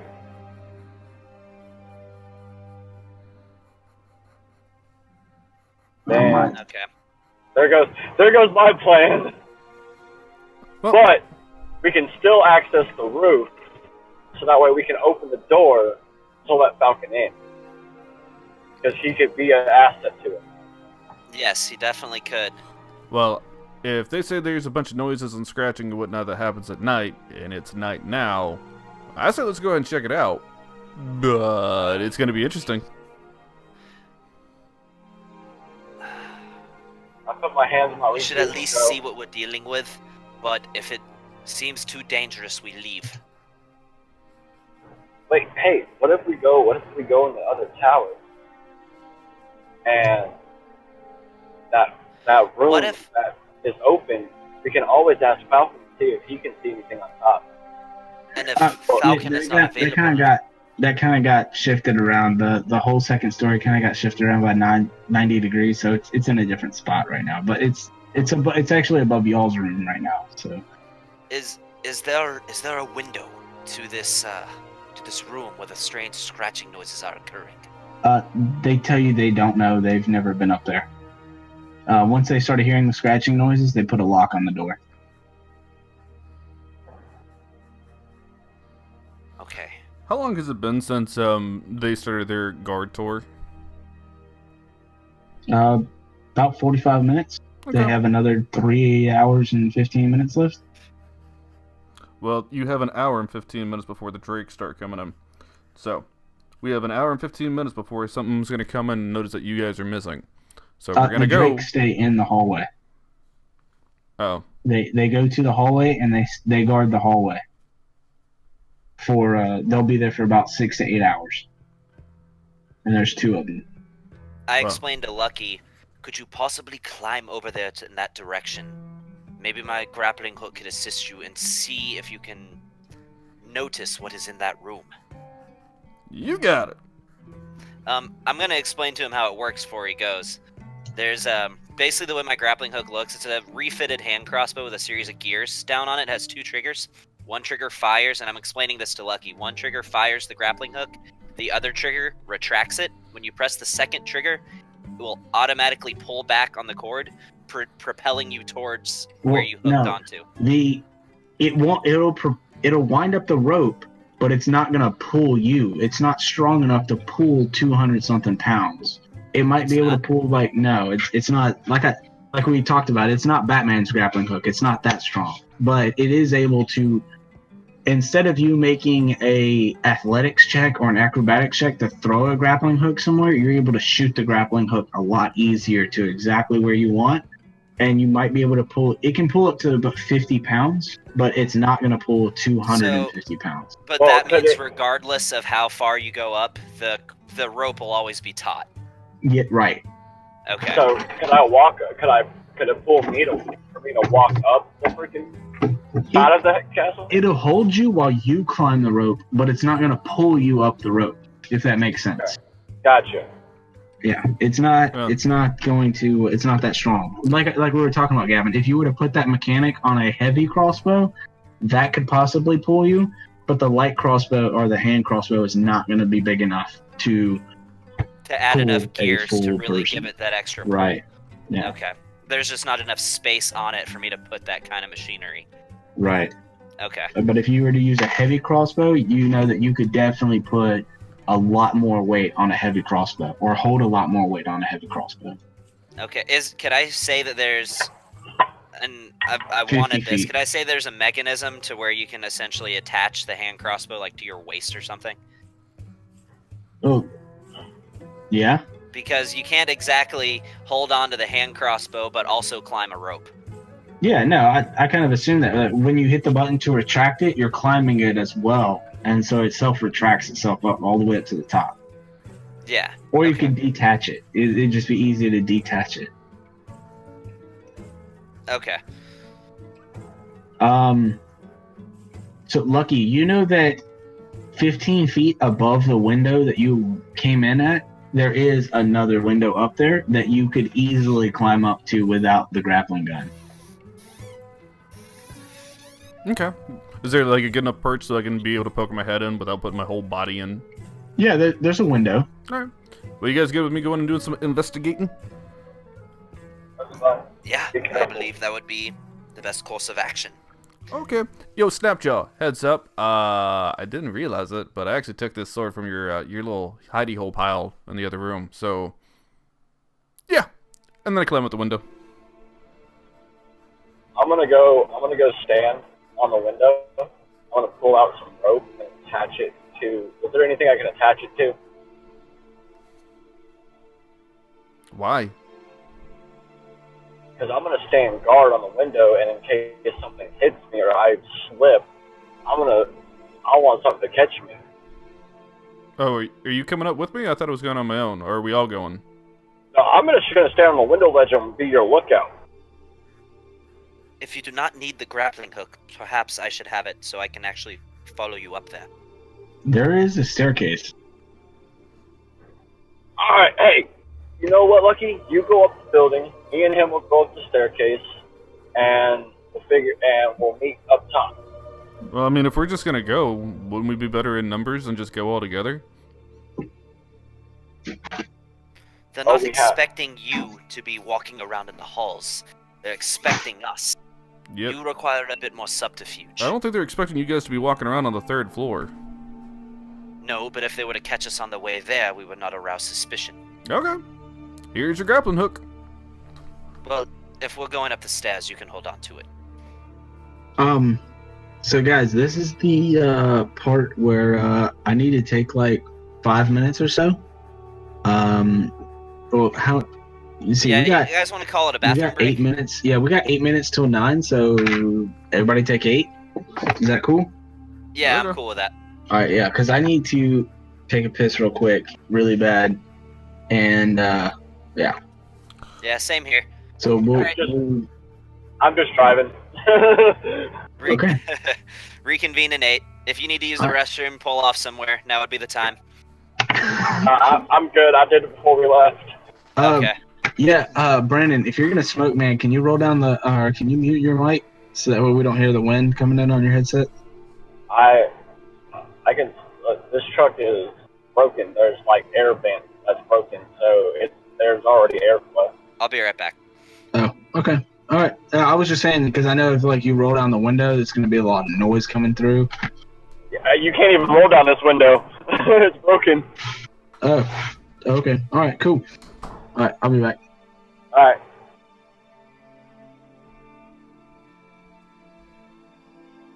So, are you still there, Sean?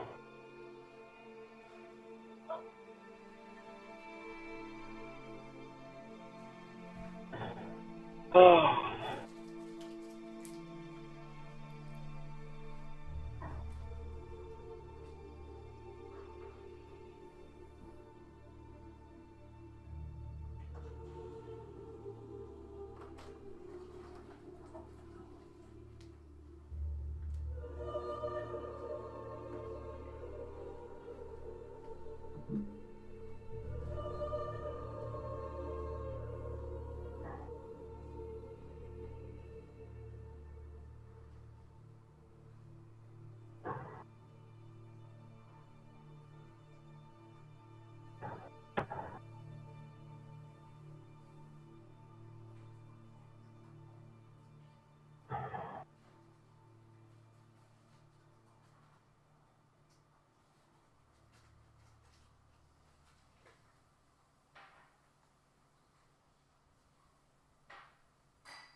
Alright, I'm back.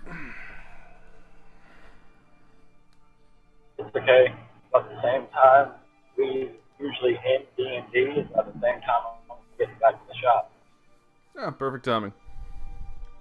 Dude, I've literally worked 14 hours. Mm-hmm. Like, by the time I get back to the shop, unload this trailer, I take this trailer off, and everything like that, it'll be 14 hours I've been working. Yeah, sucks, man. And most of it has been in a truck. Yeah, it's been killer. but at least I have a job. That's the key point.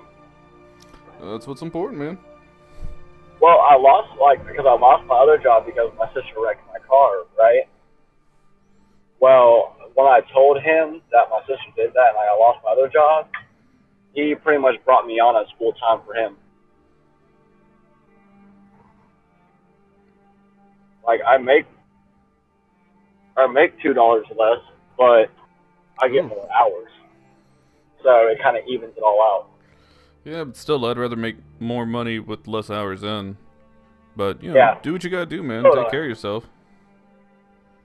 Well, it's a lot easier. Like this job is a lot easier on the body than doing construction because most of the time you're sitting or standing watching kids play on the bounce house rock wall.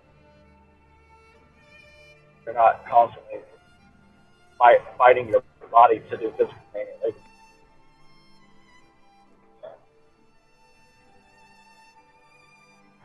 But I mean, because I worked yesterday and I worked today, it's like $125 or $225 paycheck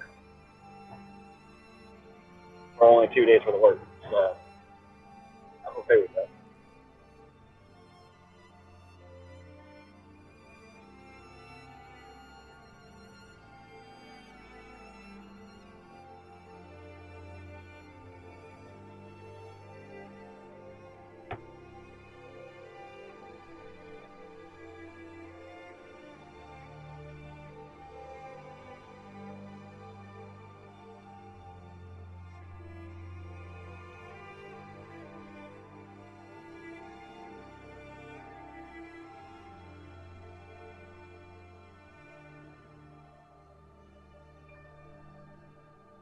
Alright, I am back. Alright. So, until Tony gets back and I got both of you guys here, what's the game plan here, guys? So, let's kind of cover what we know. We've got 3 big targets that are going to be in this place. I don't know anything again. Alright, I got the last half of that. Y'all are going to have to fill me in because I don't know anything.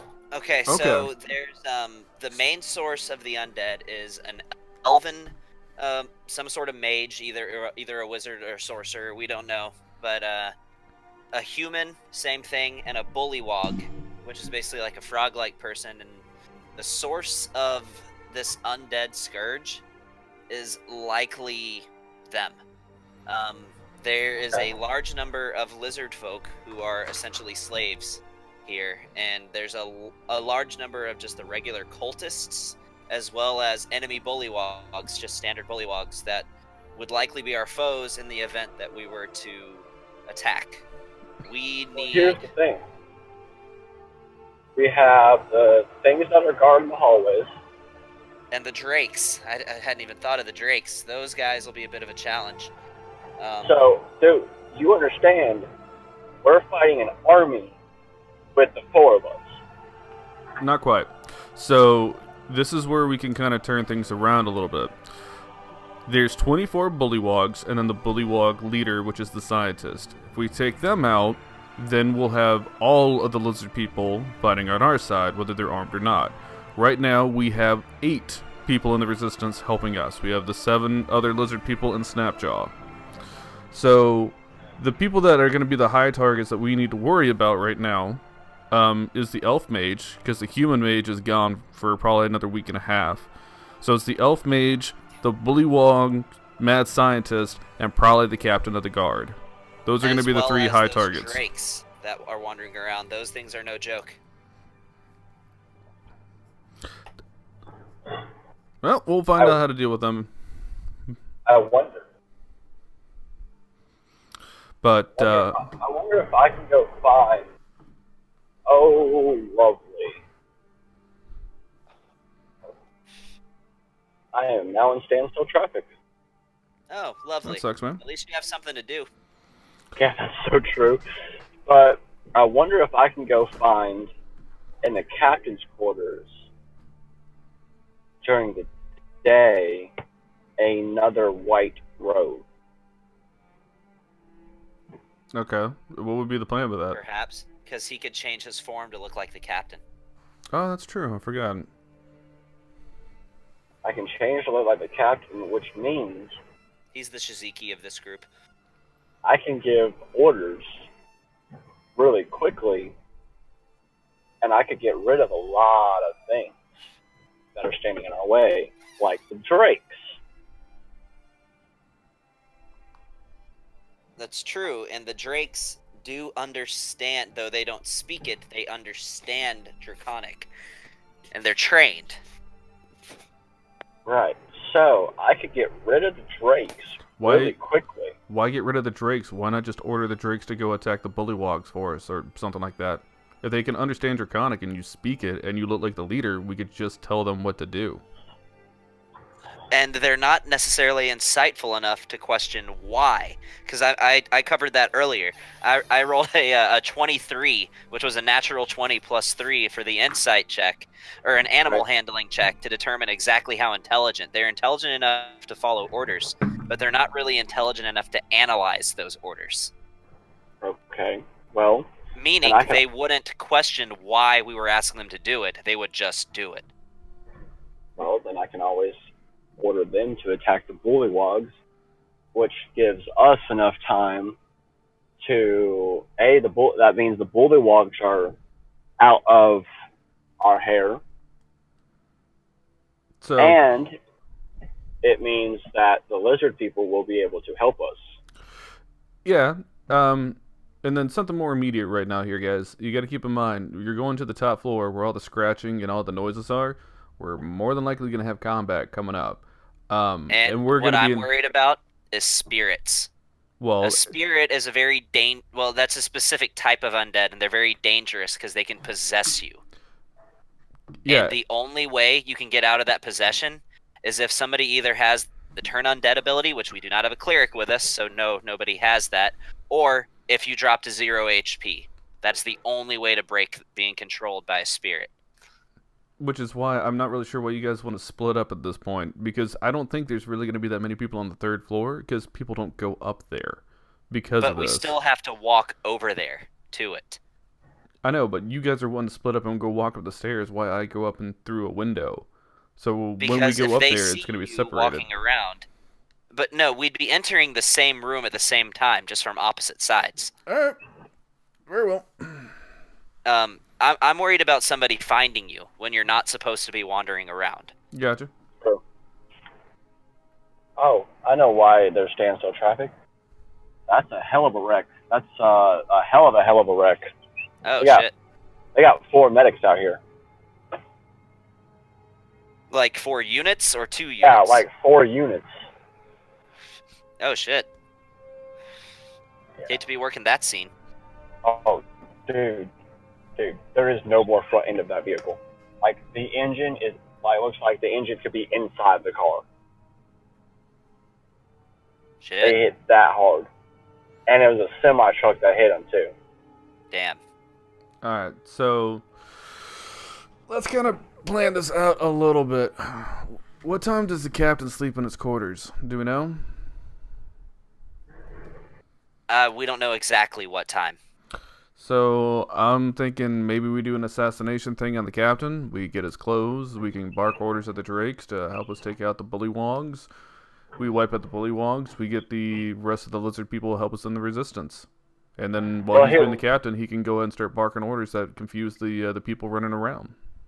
How do you suggest we kill him in one fell swoop? He's going to be powerful. He's probably going to have high HP. Yeah, but I think he's going to have high HP. I don't think he's going to have as high as the rest of the people. If we just bombard him, if we, like I said, make it an assassination thing, if we can try and sneak up on him while he's sleeping in his room and just duke it out. Well, I do have a natural sneak because you're a rogue. Right. So I can go up and I automatically get the bonus for freaking. I mean, because A, he's asleep, and B, but here's the thing. We don't know if his room, like if we step in it, like he could have an alarm on his freaking door. Oh, I'm sure it's not going to be that easy, but I'm just saying the dude's going to have to go down. What are we gonna do? We're gonna get him while he's out in the middle of everywhere, where all of his reinforcements can come and get him. Like, No. If we were to attack him in his room, we would need to find some way to keep it quiet. Because if he gets a few seconds to do anything, first thing he's going to do is call for help, and that's assuming nobody hears this going on beforehand anyway. Well, you know what we could do? 1.5 miles. We could all three attack him. We can use Snapjaw. I said this. Snapjaw. How about Snapjaw put a cloth over his face and just start stabbing the hell out of him and just kill him. why don't we just keep investigating? If there's gonna be mages here, there might be potions or something that we can use to put him into a deep sleep. Anything to be able to get the jump on him. Something to You drug have him. that arrow. I've got arrow of slaying. Yeah, but No, you have the arrow that I made for you. oh, the paralysis one. Yeah, that actually could really work there. But Yeah? it's Actually, you're gonna have to read the fine print on that arrow again. Oh, lovely. There's fine print. There's always fine print. let me see. Where was that thing? Arrow of slaying, regular arrows, centipede poison arrow. The target must succeed on a DC 14 Constitution saving throw or take 3d6 poison damage. If the poison damage reduces the target to 0 hit points, the target is stable but poisoned for 1 hour, even after gaining hit points, and is paralyzed while poisoned this way. So it's after we get him down to 0 hit points, then he's still Okay. stable, and then paralyzed. Oh, man, I hate that he has to go to 0 hit points to get paralyzed. By the poison damage. Yeah. So it's very specific. So maybe, like I said, it's Snapjaw. We attack, and you loose the poison arrow as the last one of us. Just all four of us just jump him at one time, and right after the three of us are done smacking him as hard as we can while he's asleep, the final attack is the poison arrow, and we hope that's what reduces him to 0 HP. We'll see. I mean, worst case scenario, we just killed a guy. And I mean, here's the thing. If we kill him, that'll be a lot easier for me to be able to impersonate. Oh well, I mean, if we knock him to 0 HP with that poison arrow, he's gonna be paralyzed. You can automatic criticals. yeah, maybe We could kill if, him very easily. if it plays out that way. But since Tony's back now, let's go on with our investigation and find if there's anything else we can use in the castle that'll help us do this thing before we make a full, solid plan. Okay.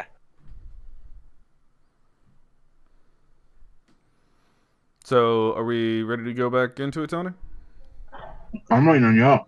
I've been here. I'm We're climbing out ready. the window, All right. All right, we're gonna head towards the. and I The have your entrance to the grappling third hook, floor. so No, that's fine. I didn't Okay. need it. That's why I let you hold on to it. So, Lucky, you start to climb and scale the outside of the castle up to about 15 feet where you see the perch of the new window seal. You climb up and you look inside. You don't see anything moving, but the entire room from floor to ceiling is covered in spider webs. There's various spots in there that have big bundles of spider egg sacs. This is what Lucky is seeing. Yes. And you Okay. also see the entire floor is scattered with the bones and remains of what might be cultists, lizard folk, bullywogs, maybe even a crocodile, and various I mean, other animals. The Hold thing on. is, No. Okay. Shh. Wait. So this is what you see through the window. At the same time, Shadek and Grimwolf, y'all start to carefully walk up the stairs as quietly as you can. You find the rock that is at the top of the stairs that Snapjaw told you the key is under. You take the key, you put it into the lock, you slowly turn it, you crack open the door. my hand You is on see my the pistol. Same thing. You see the same thing that Lucky, what I just described to Lucky. What are y'all doing? Do we see any? Are there any signs of life? Do I see anything moving? No. No. Hey, guess what? It wasn't ghosts. No, leave this door open. Go downstairs, leave the door open, and just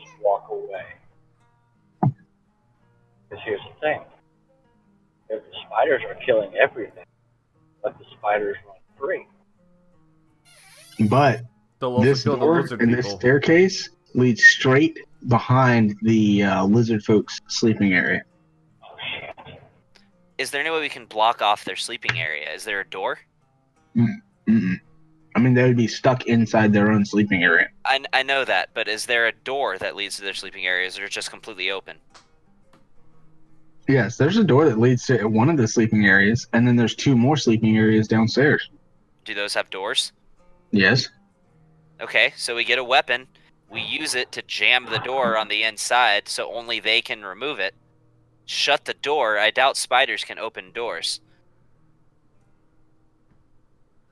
Is any of y'all actually going to poke your head inside the doorway, or y'all just going to hang out in the doorway and the window seal? I'm gonna poke my head. I'm gonna poke my head up. I want to grab a rock or just something, just You have a anything rock? that looks like. Do what? Yeah, there was a rock on the staircase. It's a brick. The key was under. I'm looking for a different rock, or just literally, I want to throw something in there. If I have to sacrifice like a copper piece or something, I will. Oh, okay. Well, silver. There's not copper in here. Okay, well, silver. Which, by the way, you never told me. You said I have 100 gold. How much silver do I have? None. None? Then I'll throw a gold piece in. I want to make a sound, see if anything is attracted to it. Okay. So I got 99 gold now. You throw the gold piece in and nothing. I'm gonna poke my head up slowly. As you poke your head in, you can see that there's the skeleton remains of everything on the floor, and there's a big gaping hole right into the ceiling. Right into the ceiling. Yep. I'm gonna poke my head in too. Do I see Lucky through the other window? Hold, please. Yes. He is directly to your left. I'm going to. You also see that there is a door in front of you, directly in front of the staircase, and there is also a door to the right. Let me go ahead and get this map up for you guys. Okay. I'm gonna look at Lucky. Does Lucky see me? I don't know, Lucky. I mean, I'm looking in the window to see all these things. Oh yeah, so. you can see the door open to them, and I'm gonna close out ground level. So let me know when you guys want to go back there. I gotta make space on my screen. Okay. And I'm going to grab you guys from second floor and throw you up.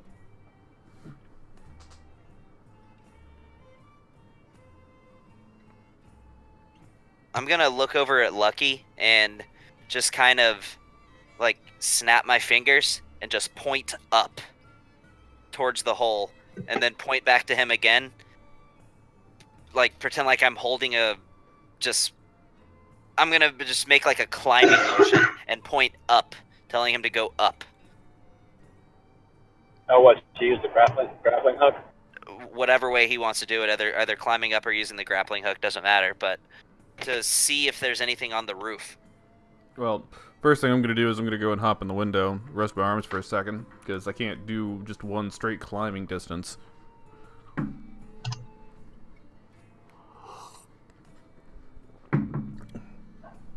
I'm gonna proceed to climb up into it as well, and start walking towards the door to the left. Can y'all see that map? Yes. Stealthily as possible. Okay. I'm gonna use I'm gonna use my stealth, even if I have to roll for it, which I have a double proficiency. Yeah, I have your card up. Okay, I'm gonna stealth to the door to the left of me. It's straight in front of you. There's one to the right and one straight in front of you. Then I'm gonna go to the one straight in Ryan, front what of are me. you doing? Okay. Ryan's still in his room. Yeah, Ryan, do you want to be doing something?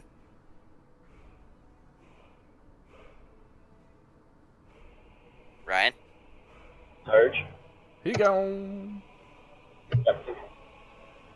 Do, re, be gone.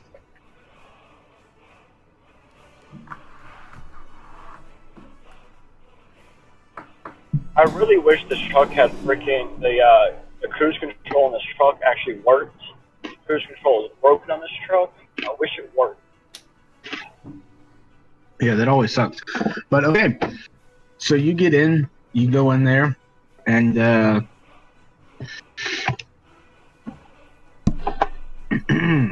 right, hold on. I need to pull up the other map. Where's the?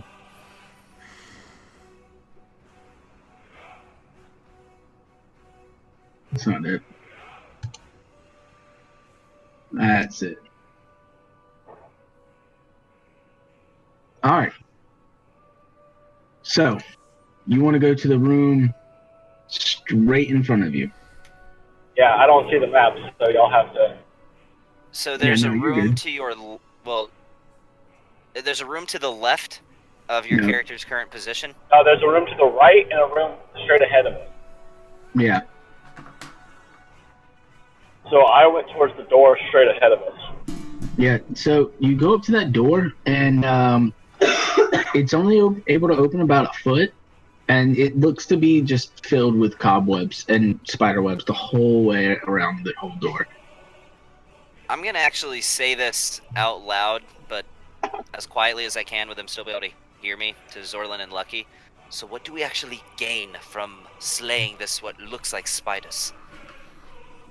Well, isn't this where the Elven Mage lives? Didn't she up on the 3rd floor?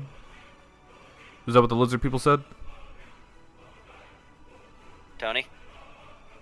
What? Is that what the lizard people the elven mage on it? Wait. Was this where the Elven Mage was? Is that what Yeah. you're asking? No. Yes. Yeah. No? Okay, then what do we actually gain from slaying these spiders? I'm gonna take a trophy. That there's more important things for us to deal with at the moment than trophies. We could get poison sacks from them. Whatever's killing these things has got to be something kind of dangerous that they're keeping locked up here. And they got to be keeping it locked up here for a reason. So It's not that they're keeping the spiders locked up here. It's that they're trying to keep the spiders from going through the rest of the keep.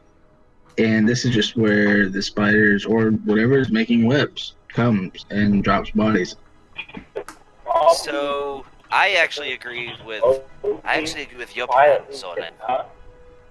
We simply leave the door open, walk out, close ourselves in our rooms. So this is during our watch. If we should do this close to shift change.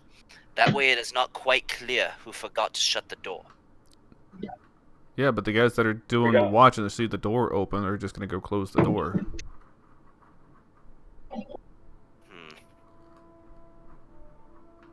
I don't know then. Because if we were to leave the door open now, that would be... I mean, this is under our watch. It would clearly paint a picture towards us. Now I can't hear you, man. I can't hear you, dude. You're doing the robot voice. Yep. Okay, hold on. Oh, I just heard you. Can you hear me? Yes. 1 sex? No, 0 sex. Sorry. I mean, what if one of us... What if one of Before us... we Yeah, now you're fading out again, dude. Yeah, we're just gonna have to wait till he gets better reception again.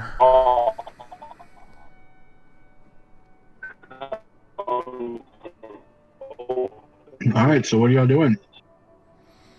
Yeah, the leaving the door open plan. Door, yes. Leaving the door open plan is going to need a little bit more work because we don't know where the spider thing is. We don't know when exactly it hunts, so even if we leave the door open, we don't know when it's going to go on the prowl. No, it's either we're going to go in here, we're going to look for more stuff and try and get to the roof. Well, Lucky, let me get an animal handling check from you. Okay. I just do not see the benefit of picking a fight with a spider who's not even part of the force that we're trying to defeat anyway. God, these rolls are terrible for me today. Can I do an animal handling too?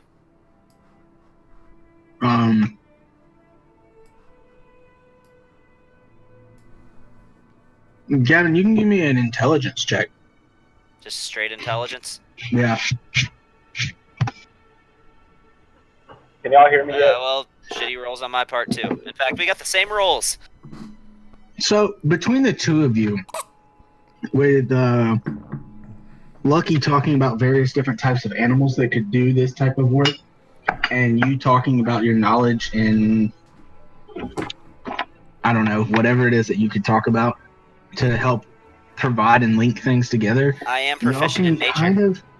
Y'all can kind of gather that if whatever was here is not here at night, then it's a nocturnal creature, and it hunts at night, and then it comes back during the day. So whatever is here would probably be coming home at night. Or, I mean, during the morning. So, time to investigate while it's out and about hunting. Yeah, okay. That's what y'all could assume so far. So, I'm going to go and start looting all the bodies that are around us, looking for anything cool. Looking for anything useful, yeah, I'm gonna do the same. I want do to the go same. through each of these rooms. I'm gonna go through the room that, and I'm Stay together. trying to be kind of quiet. Yeah, I'm following Zorlin. Alright. I'm gonna search the bodies as well, Not bodies, skeletons. or skeletons. Sorry.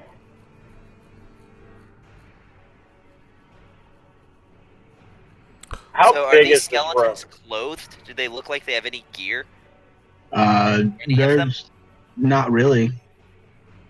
But you do see some gear. So, here's something else that you guys didn't really get with the door. Like, it's obviously going out and hunting. It's not using the door to come down the stairs. That's No, just to there's a prevent hole people in the walking roof. up there. Yeah. But the door is there to keep it from going into the keep. I'm saying if we were to let it into the keep, it could do our work for us, but I decided against that course of action just because it would be very easy for them to put two and two together and figure out that we're the ones that left the door open. Gotcha. Can I open the other door that's in that room? Yeah, it's the same thing. It's just filled with web and Okay. bodies. Okay, thanks.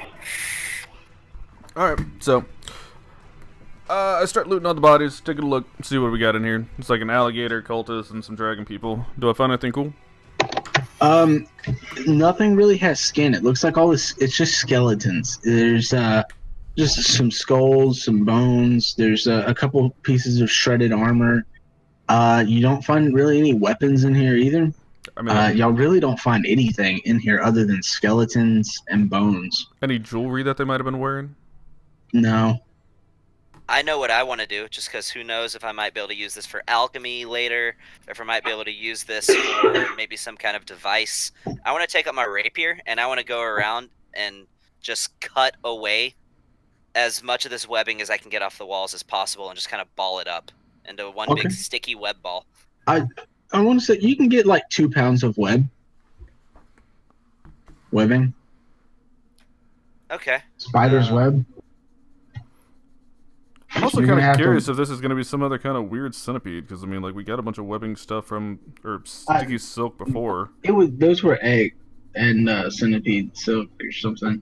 No, the silk was from. There was the same type of web over there with the centipedes. So it might not necessarily be a spider or some kind of weird giant centipede thing. The centipedes ate away at the eggs that were previously in there, Oh, gotcha. and yeah, so that's Okay. why the centipedes were there. They were eating the eggs. Okay. So Okay. nothing interesting here aside from just skeletons and webbing. Yeah. I'm gonna need y'all to roll a initiative. What? Okay, Tony, roll it for me. Yeah, I got you, Braham. You rolled a natural 20. Oh, Of course shit. I did. Of course I did. So I'm gonna go ahead and put y'all right here. Wow. All right. These rolls are terrible. Of course I'm going for it first. Actually, you're not, man. He's just messing with you. Wait, you only have a dex of 16? No. I have a dex of 17. Oh, okay. That's why you only got the plus Knowing 3. Tony, he did roll a natural 20 for me, and he's just trying to play it off. No, you did. You rolled a natural 20. See, I told you. Yeah, that's why I said you rolled a natural 20 for your initiative. Then I'm going first. Yeah. So Zorlin, you're the only one that sees this, but you see a spider climbing down in through the hole, and it's coming down, and it looks like it's right behind Lucky. Oh, And shit. it's like up on top of the roof above Lucky. But I don't see it with my passive perception. No, you don't. It rolled a your passive perception's a 14. It rolled a 19 for stealth. Aw. Very well. I'm going to proceed to run up. Yeah, it's about 15 feet above you. It's up on the ceiling. I'm gonna run up. I'm gonna jump. Oh, it is a giant spider, by the way. It is a large beast. It is massive. That's You cool. could probably ride it as a mount. That's cool. I'm going to jump up. I'm going to jump off of Lucky's shoulder and try to stab the spider. Okay, so you are. On the opposite side. It is between you and Lucky. But it's on the ceiling, right? Yeah, it's on the ceiling between you and Lucky. So I'm gonna run up, jump off Lucky because he's tall, and stab the spider. It's between you and Lucky. Oh, okay. So I'm going to. The spider is 10 feet in front of you, but it's 15 feet in the air. Lucky is about 25 feet in front of you. Okay. Who's next to me? No one. You're in the building to the you're in the room to the north, and Shadek is about 35 feet south of you, and Lucky's about he's 5, 10, 15, 20, 25. Shadek is 25 feet south of you, almost straight in front of you. And Lucky's about 20 feet away. It looks like. Lucky. Yeah, 5, 10, So 15, 20. Yeah. I'm gonna take out a piece of gold and I'm gonna throw it at Shadek and point upwards. Not saying a single word, just point upwards. Okay, is that all you're gonna do for your turn? That's all I'm gonna do. So I'm gonna throw it at him. If there's any kind of action or bonus action you can do to prep to like attack this thing, man, like. Okay, and I pull out both my rapiers. Like it's gonna attack us. It knows we're here. Yeah, Well, dude. I can't hit it. You can't hit it? You don't have any ranged weapons? He has 2 daggers. Oh, Yeah, I do have dude. 2 daggers. Just throw a dagger Okay. at it. I'm gonna If pull it out. shrieks, I'm gonna I'll know pull the out. spider's there. I'm gonna pull out both my daggers and chuck them both at the spider. Okay. That's what I'm gonna do. All right. So you throw both of your daggers? Yep. All right, so that is a 9. 14 hits. And the second one is a 23, and both of them hit. So first one is 4 damage. That doesn't add his dex?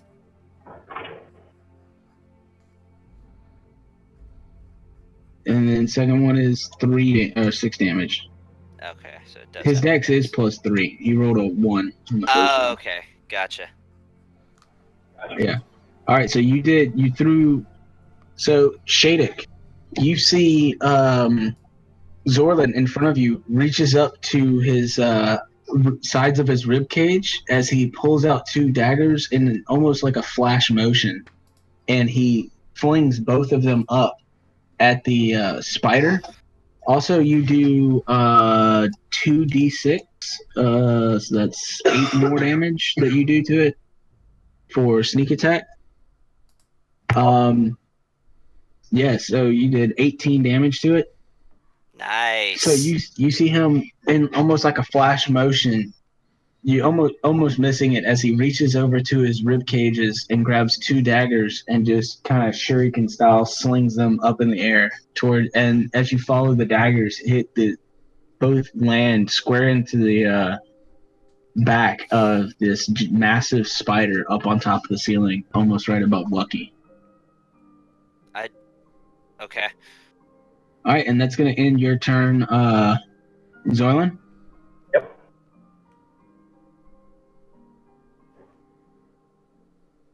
All right, Shadic. It's my turn? Yeah, you're next. Okay. I draw Spider has Daymaker. 4 on his I draw initiative. Daymaker and Little Friend. And I'm gonna go with Daymaker. I'm gonna spend a point of grit, and I'm gonna go for a violent shot. Remember those things echo. I know. I could always just explain it with magic. Okay. All right. I'm spending a point of grit, so I have a misfire score of 3 for this shot. For a violent shot. That's a 23. Okay. That hits. Yep. And I add an extra damage dice. I'm sorry. Whenever he rolled the 14 to hit, that just hits.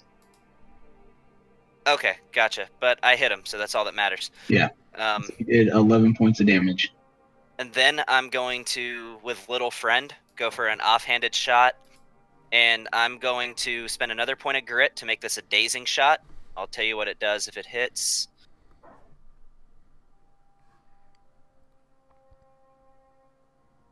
Well, that didn't misfire, but it missed. Alright. I'm going to... What are you typing? I was typing something to Surge. Oh, okay. Gotcha. Alright. So I'm gonna peek, I want to go over to here. Actually, right there. And I'm gonna kind of duck around the wall and hope he doesn't see me. Or doesn't put 2 and 2 together and realize that's where I am. Okay. Good to know. So you're getting full cover, right? Yes. You need to go down just a little bit more. There you Okay. go. Well, you're kind of between two squares, so we're gonna put you right there. You can be between squares, can't you? I don't want you to be. I like to stay within the squares, the grids. Okay. I just don't want to get farther into that room than I have to. Yeah. Now you went into the room, so from where you were, you went 5, 10, 15, 20, 25 feet. So if you take 10 feet back up, then you'll be you can be right here. You can be right there and still get full cover. Okay. And that's going to end my turn. All right. Next is Lucky. Lucky, you now know that the spider is behind you after you heard these 2 loud cracking bangs behind you. All right. Is it still like 15 feet up in the air from me? Yes, it is. Okay. I'm just gonna get myself a little bit further away from it, so it's like not right next to me. And then I'm just gonna take a regular shot. Where's my actions? There it is. Cloud Piercer. Now, okay. All right, yeah, that hits with the 21 hits. Okay. Got another hour, guys. Another hour. Nice. All right, there you go. 9 damage. And then I'm not even going to use a bonus action here. I'm just going to chill. Okay. The giant spider is going to turn around and it's going to come after you, Zorlin, and it's going to try to take a bite out of you as it drops down from the wall and it starts to rush towards your direction. Dodge it? Like with acrobatics? Yeah, I don't think you have uncanny No. dodge yet. Yeah, you don't. Okay. What am I doing right now in my life? I can't even. Alright, there we go. It got a 18-21 hits, and so it's gonna take. It's gonna deal 7 damage to you, and it's gonna force you to make a Constitution save, which you got in 21 for your Constitution. You successfully, as you feel kind of, right as it goes to bite into you and try to inject some poison into you, you simply let out a quick chuckle, like, "Ha ha! I've been, for many years, I've been building up an immunity to iocane powder. Your poison does not work on me. I'm the dreaded pirate robbers." But, all right, so that's going to, with the rest of its turn, it's going to spray a web towards you, Lucky. Okay. That is a 19, and it hits. I need you to make a strength check. Mm-hmm.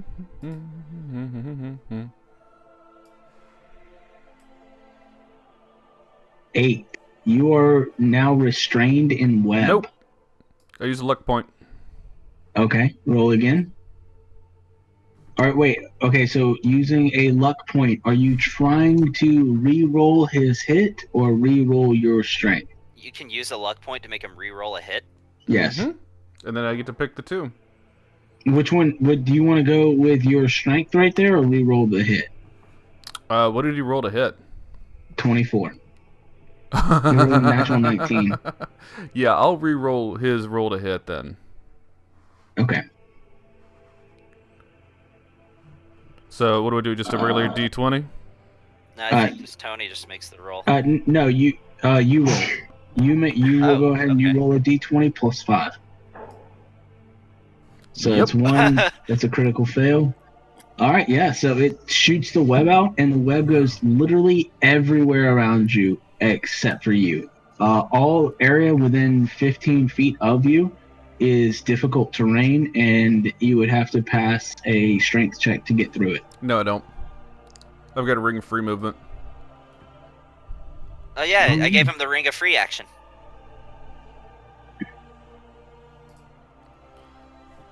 Difficult terrain Okay. does not cost me extra movement. No. Okay, so difficult terrain doesn't cost you extra movement, but this is, you have to go, it's sticky web, so you still have to make a strength check to be able to not get stuck to the web and restrained in the web, Gotcha. if that makes sense. Okay. Does So it you say still- it counts as difficult terrain? No. Oh, it's, okay. It's webbing. It's almost like a trap. Gotcha. Okay. Ooh, and possible implication for the future. Gotcha. Okay. Possible device. Oh, wait. Magic can neither reduce your speed nor cause you to be paralyzed or restrained. Oh, well, this isn't magic, so that's good. Yeah, it's not magic. All right. So next we go to Zorland. It's back to your turn. What was that? Oh, web recharge. Okay. I'm going to proceed to pull out both of my rapiers, and I'm going to stab it twice. My main hand and one with my offhand. All right. Okay. So with your main hand, that is a 16 hits, and the one with your offhand is 20 to hit. They both So hit. I have a feeling the spider's about to go down. yeah.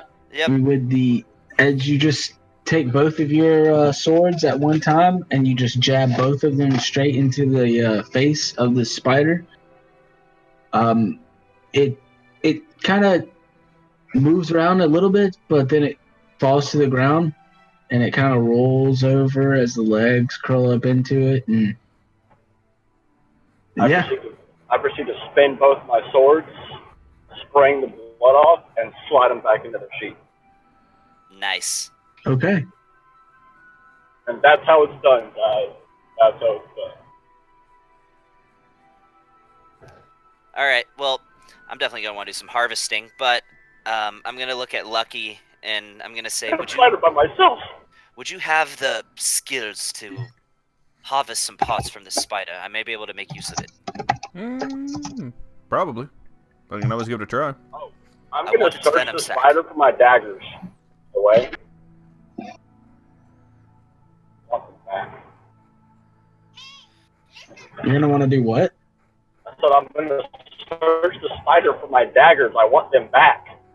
Oh, I mean, easy enough. You can find them. They're just right there on the sides and back of it.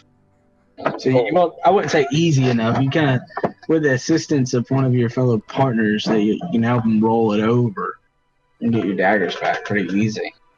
And do you guys want to help me roll the spider over so I can get my daggers back? Yeah, Yeah, I'll give him a hand. I'll do that. And And, I want to harvest any poison glands from the spider. Okay, yeah, give me an animal handling check. Animal handling, or would that be survival? Well, you call it. Animal handling, because you're Alrighty. trying to. Animal handling is like trying to. It's like persuasion for animals. Oh yeah. My bad. You're absolutely right with survival. Okay. Yeah, my bad. Same thing either way. Yeah. So I need you to make a Constitution check. Ah, shit. Luck point. Well, you can call that after you make the roll. Yeah. Well, no, he can call it for his survival. I'm calling it for He my can use- survival. Ah, okay. Gotcha. Okay. I get to Okay, choose. I- I get to choose need- between either one, and I'll go with a 14. Okay, I need you to make a Constitution check. Alrighty. Constitution saving throw? Yep. Okay. All right. As you go to remove the spider glands, one of them, or it bursts in your hands, spreading poison all over your hands as you take 6 points of poison damage. Okay. Now, it wasn't injected into you or anything like that, but so you're not poisoned, but you do have poison all over your paws. Oh man. All right. Was that like the only venom sac that I saw, or is there like each per Yeah, fang? it Or was just the one. Damn it. So, quickly, I'm gonna pull out the calipers from my blacksmith's kit, and I want to quickly go over and just try to grab it, pull out a beaker, and see if I can get any of it into that beaker. I'm doing this. It's all over his hands. I'm just in any little drops that I can get that might just residue from the poison sac. How big are the spider's fangs? About 4 inches. I'm gonna pull them both out of its skull. Okay, well you'll have to make a strength check, and that's a 4. Plus your strength, I think, is like 10. So Yeah. that's Make the strength check. that's a 5. So I'm gonna say no, they don't budge for you. I'm just gonna And take my rapier Gavin, and I'm lob gonna them say off. there's not enough, man. There's not enough to do anything other than kind of stain the rag that you got or your caliper. There's not enough to do anything with. Can I try to cut the fangs out of the spider? Yeah, I mean, My dagger?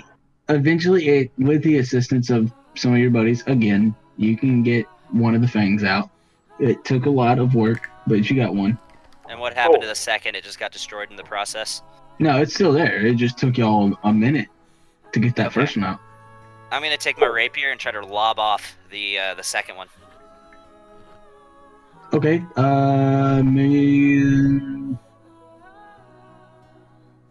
Yeah. So you do it. You get half a fang. Only half? Yeah, because you're cutting it in half. You're not ripping it out. I mean, I'm trying to aim for like as high up on the fang as possible. Yeah, it's still half a fang. Okay. So you've successfully cut this fang in half. I put the thing in my pouch of holding. Okay. I want to see if we can have access, maybe get its web pouch out. If I could get the whole thing, including where, what it's contained in, I have an idea for something I could do with it. Well, if somebody will take out a water skin or something and let me wash off my paws, like I've got a water skin in my bag. If somebody will get it for I pull me. my water skin out and pour it over top of what these balls. As much as I'd like to have poison unarmed strikes, I'd like to get the poison off my hands. I'm glad you did, because you were about to start taking poison damage again. Yeah, I pull out my water skin and pour it on Lucky's hands to get him clean. Are you glad he did, Tony? Are you really glad he did? No. Oh, All right. Unfortunately, yeah. So, what? There isn't really a webbing sac per se. I mean, it's Just more the like gland that it's produced from. Okay. Who's gonna do the survival to carve this thing up to try and get that I webbing will. sac? Yeah, I figured. Yeah, and Okay. you should. No! Money. 25. Easy enough. You get a webbing sack. You have a 10-pound sack of webbing. Lucky, you should hold on to this one. I'm running a little low on storage space. Okay, I'll put it in the bag of holding. So what do I have now? A 10-pound sack of web. Silk web. Yeah, I got some ideas for this. All right, is it so? It's in a sack. It's a sack of web. Popcorn up here, and you want some? yeah, it's a sack of silk webbing. Too salt. I'm about to be motherfucking Spider-Man with what I got planned.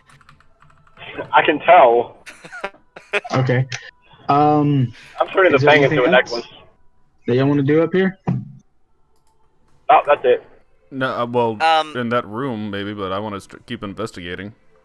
Lucky, can I have my grappling gun back? Okay. How long do y'all plan to spend on here to investigate this area? Y'all been up here for about 10 minutes now. I don't exactly know yet. I wanna use People my are- grappling hook to get Hey. up to the roof. Regardless, people are going to be coming. You shot off some gunshots that was loud. I have an explanation prepared. Well, you're about to dip out with your grappling gun. Like, somebody's going to need to explain that, or we got to start hiding. Well, Lucky, you need to leave, and then me and him do the explain. Okay. I wanted to see what else was on this floor, though, but fine. No, there's nothing. I'm going to go ahead and tell y'all. There's nothing else up here other than bones and cobwebs. Not even Okay. anything that any of the dead bodies had on them? No, there wasn't anything up here. Whenever they were snatched up or dragged here, it must have been fallen off or anything like that. Are there a lot any, of the armor's torn and shredded. any more spider eggs? No, there's no more spider eggs. Man, I wanna get All some baby the spiders. spider eggs were broken. I was going to get some baby spiders. We need to go find the stuff to try to poison the captain. Well, Yeah, that's what I was hoping to have the web sack from the spider for. Alright, I'm hopping out the window and I'm climbing up to the roof. Okay, easy enough. It's about another, 15 feet up. I grapple up. Okay. And I what are got- you doing? Me? Yeah. Well, I'm kind of stuck on the ground. I don't think you're stuck on the ground. Do you want to come up? I mean, I can. Here's what I'm gonna do. Just throw I'm gonna some get rope up to down the- for him. What I'm gonna do is I'm gonna get up to the roof, and then I'm gonna instruct Zorlin. Zorlin, I'm gonna drop the gun to you. Or you could just hold the hook and he climbs the rope. True. Okay. Yeah, I'll just hold the hook on the ground and let him climb up, and then I'll follow. Okay, Shadek, I need you to make a strength check, and Zorlin, you're gonna make a acrobatics check. A strength check. Fuck. Oh, 16. And he's gonna make a 17 for acrobatics. All right, so easy enough. You're able to hold him pretty well as he climbs up that rope. Pretty steady. And Zorlin, you're on the roof with him now. Oh, Do I see anything? Hey, Possibly. Zorlin, can you flag down or at least pass a message to your buddy? Because we just got him free passage of a good way for him to be able to come in and go out. Nobody checks out the third floor. We killed what was here. He can now just fly in and come through the hole in the roof and just come straight down whenever he wants to. I do a whistle. Okay. As you whistle, you also notice, like one of you, Lucky, you look down and you notice in the courtyard that there is a drake in the courtyard. And it just, like, when he whistled, it looked up towards him. And so the drake is aware of y'all's presence, and it's starting to climb up the side of the courtyard towards y'all to get onto the roof with y'all. Alright, time to dip out. Do we see this too? Yeah, I don't know, Lucky, do you tell them? Yeah, that whistle just got a drake's attention, guys, and it's headed up this way now. So unless you want to go ahead and turn into the captain and start speaking Draconic to it, we're going to have to deal with this. It shouldn't attack us since we're all in our cultist garb, but if Falcon comes over here, it'll attack him. It might be a bit suspicious of the fact that we just got on the roof and whistled. Even with the captain hat on, I changed to look like the captain. Even with my pirate hat on, I changed to look like a captain to see if I can.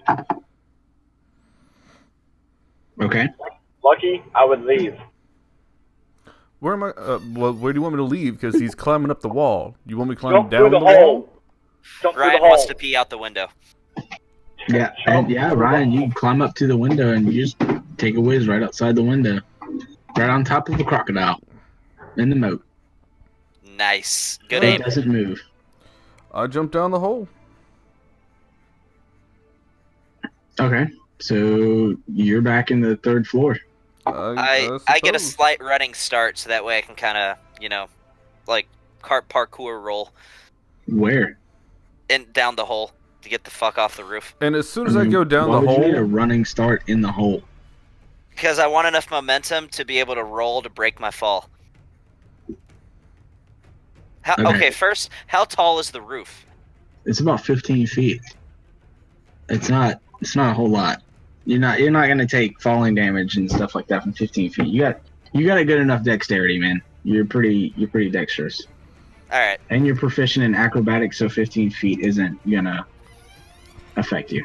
as 20 soon feet would be a little different. as soon as I hit the ground, I'm gonna find a place to just kind of like duck and cover, stealth out, just because I'm expecting people to come in and check out the gunshot noises. I mean, you're still in your cultist attire. Yeah, but they're freaked out about me getting seen up here, so I'll just go ahead and Because it's follow not their your order. shift. That's the only reason. So I'm stealthing. Well, I mean, it is just 2 people that's on shift right now, so you could assume that as long as they only see 2 people, it should be fine. Because I'm still on the roof. But yeah, so Lucky, if you want to stealth out, go ahead and make a stealth roll. Yep, doing it. And Zorlin, you can kind of look over the edge, and that drake is getting really close.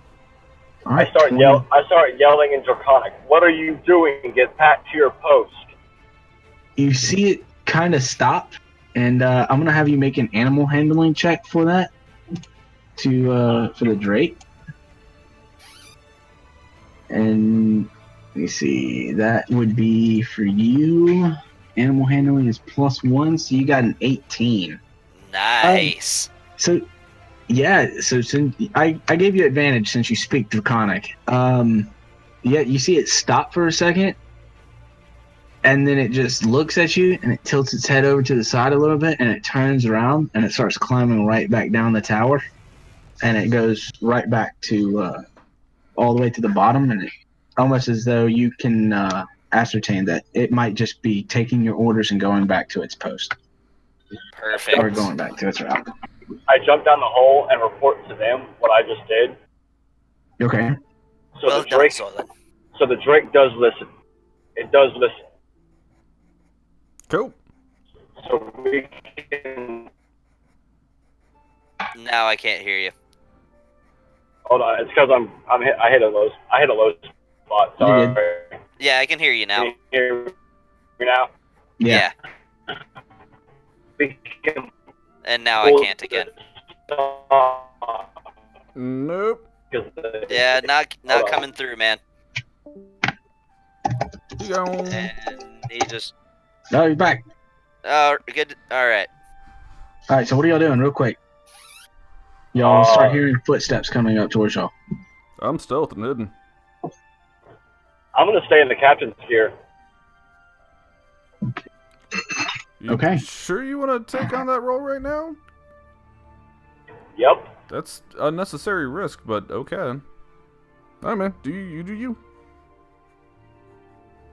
I'm gonna see how well this is gonna work. Well, regardless, I'm hiding, but I'm not far. Okay, so you're dressed up as the captain? Yes. All right.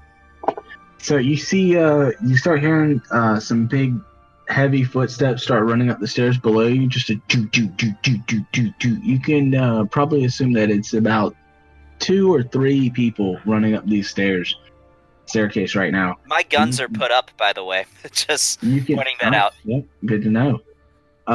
You can hear that in Draconic, you can hear Snapjaw and a couple other lizard people. Get down, hide, get Hold out on. I of the can't hear way. you. Hold on. Repeat that again. I said you can hear in Draconic from the lizard people below you. Get down, hide, get out of the way, get out of their way. And so Yeah. you see 2 cultists come running up the stairs. The two that were previously went to go get you 2. And then right behind them, you see the captain running up there with them. So now you got the captain and 2 of the cultists with you. The captain approaches first. He's the first 2 kind of look confused and like and then they turn around and they're like captain. He's the imposter. Oh, Jesus, this is not good. Oh, fuck. So you're gonna say that the other captain is the imposter? Yes. Oh my god, this is The captain right behind's like, who are you? Who are you? What do you mean, who am I? I'm the captain. No. I'm the captain. Oh my god, are we doing this? Okay, you're doing a persuasion roll or deception roll with disadvantage. Damn it! Yeah, so you got a 3. Oh, fucking hell. Well, actually, hold on. Let me see. You might have. Are you double proficient in deception? No, you're not even proficient in perception. So that's a 6. You got a 6. Okay. They go. The captain just looks up. He's like, "Get him." I need y'all to roll initiative. Fucking hell. Okay. I just want to make it known, I'm stealth. Nobody knows I'm here. Yeah. Can I'm out in the open? I would say you're right here. Well, you kind of went in and rolled, so where would you want to be? They're Where did they come from? I would like they're coming to from be. the stairs. Okay. Oh, fucking hell. This is bad. We got this. Don't worry. I'd like to be around the corner if I can be. Kinda. No, yeah, okay. Kinda where I You was can be. before. Okay.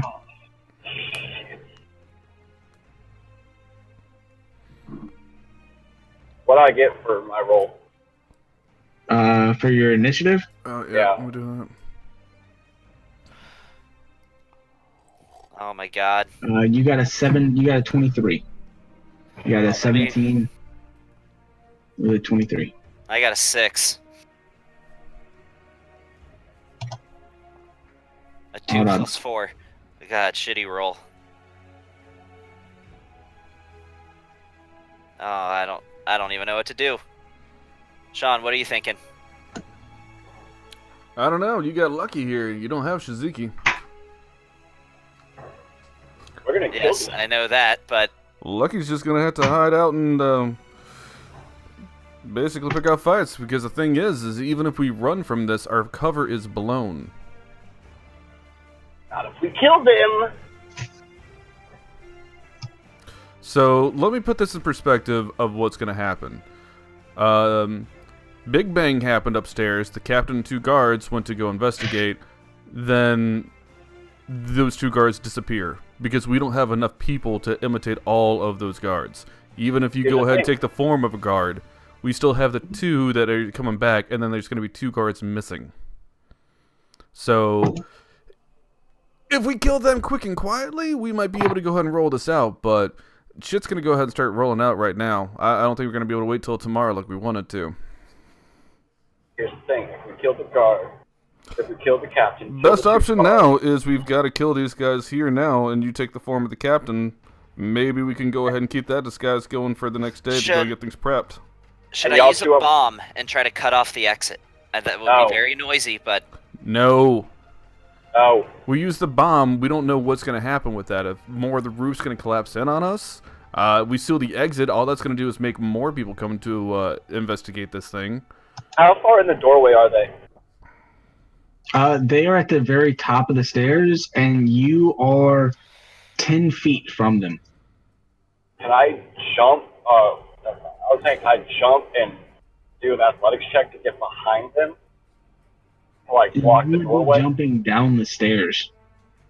Oh, there's still a stairway. Yeah, at the very 2 top of of them. it. The captain is at the top of the stairway, and the other 2 are right behind him. Okay, then I'm just gonna wait for them to walk in.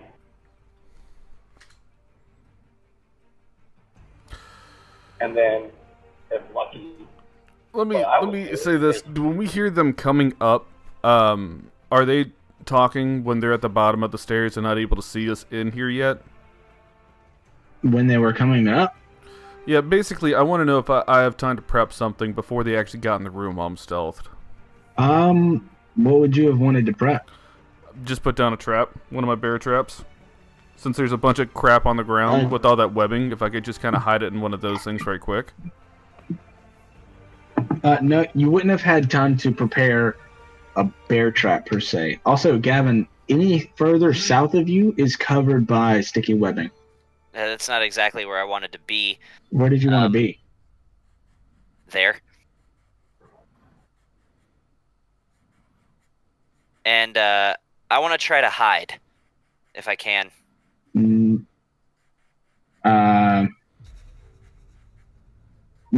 okay. Yeah, I'll say that you can go ahead and roll for a stealth.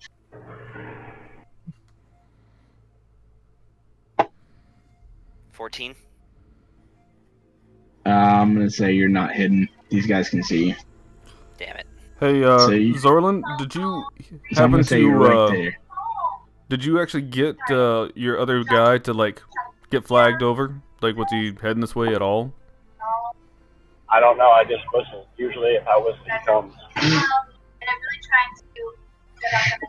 All right. So where that square is right there, that's where the fresh spider silk was just laying, and the spider silk is always stickier when it's fresh. So that's where that is. Let me pull up this combat tracker. And okay, so up first is Zorlin. You're up first.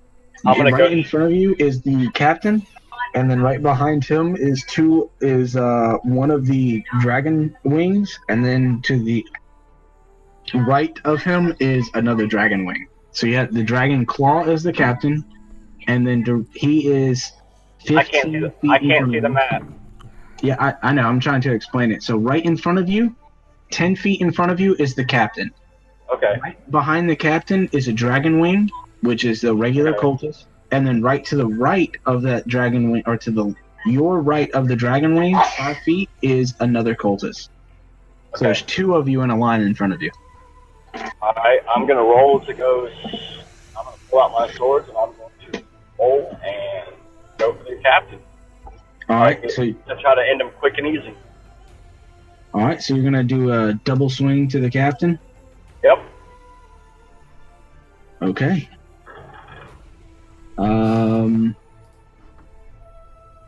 Let's see. First one is a 11, and it misses. That was the +6. Second one is a 9, and that misses. So with 2 quick jabs with your rapiers, the captain just ducking out of the way of each one of them. All right, so can I backflip? Yeah, but you would take an attack of opportunity. Yeah, but how far can I backflip? I mean, you could just walk backwards 10 feet. Okay, I'm gonna walk backwards 10 feet. He's gonna take a swing at you. Yeah, dude, you're better off just staying where you're at. I mean, it's not like you can get so far enough away that they won't be able to just walk up to you and hit you again. You're just giving them a free hit doing this. Okay, then I just stay where I'm at. Then. Okay.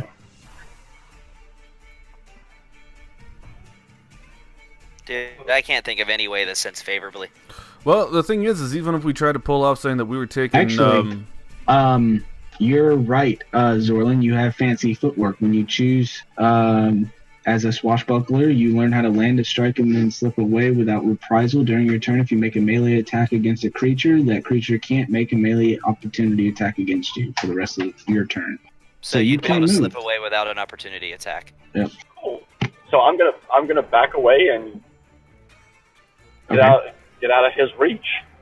You can go straight back, or you can go towards your left, which would be another separate area, but that's not the area where we're at.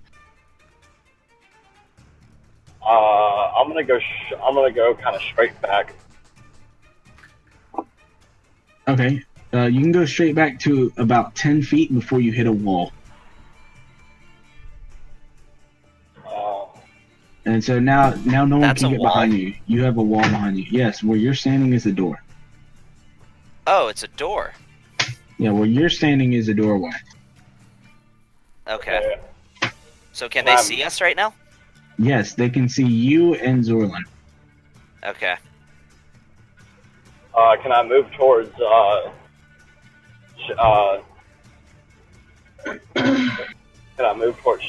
what's his name? Shadek? Shadek. You're Okay. actually, He's in the doorway right beside you, and you're to his left, up against the wall beside the doorway. Okay, then I'm just gonna go. Now when you came up the stairs, there was a doorway straight in front of you and a door on your right. Your back is against the doorway that was right in front of you. Okay, then I'm gonna go towards the doorway. On the right? Yeah. It was on your right? Okay, so you want to go into that room and kind of... and be in a different room Yeah. from us. No, here's the thing. I'm gonna go in that room and freaking stealth. Okay, so let's just say you went that way instead. 5, 10, 15, 20. Okay, let's say you went in that, and you went into that room, you bucked a corner, and so now you're like ducked into a corner, so now they're going to have to come and try to fight you in a tight space. Good. All right, so next round is Lucky.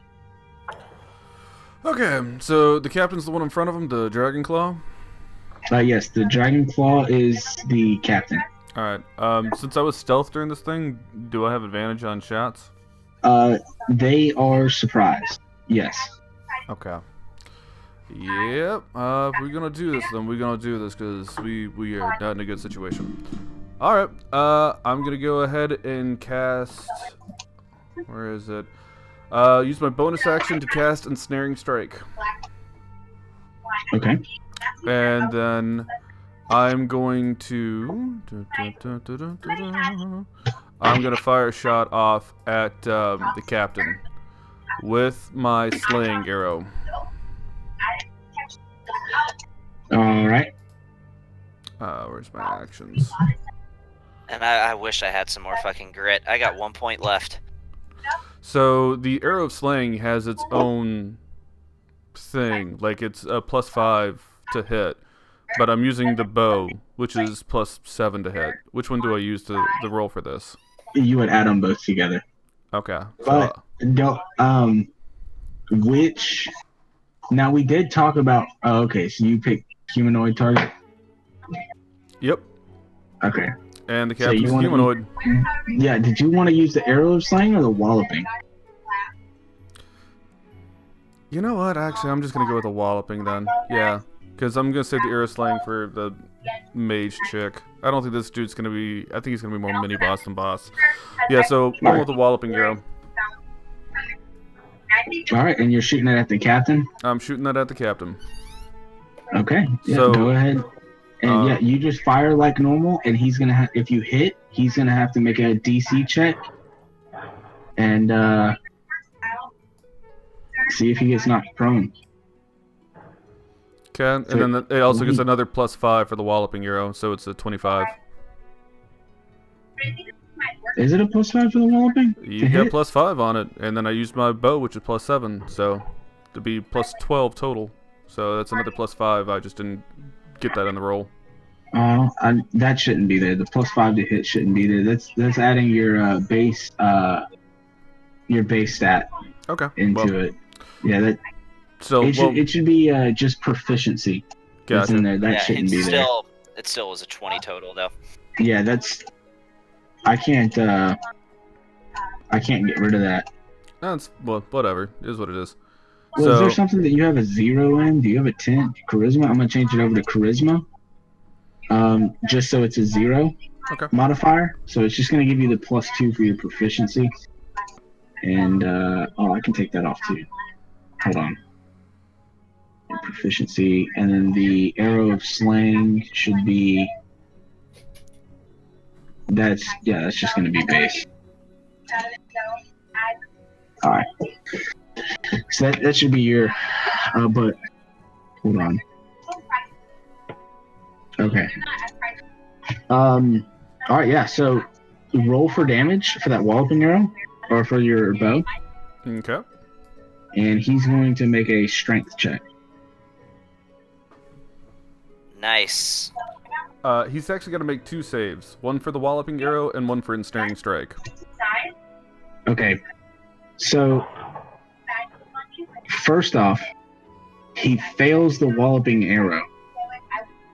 And he's going to get not only knocked prone, but he's going to get knocked back. So, I'm going to have to make a strength check for the other dragon wing right behind him. 2 and a 5. So you see as you shoot this arrow out towards the guard, and since you got these and the guy did tell you, kind of like a flashback, the guy was like, hey, if you hit something with this, it's gonna hurt.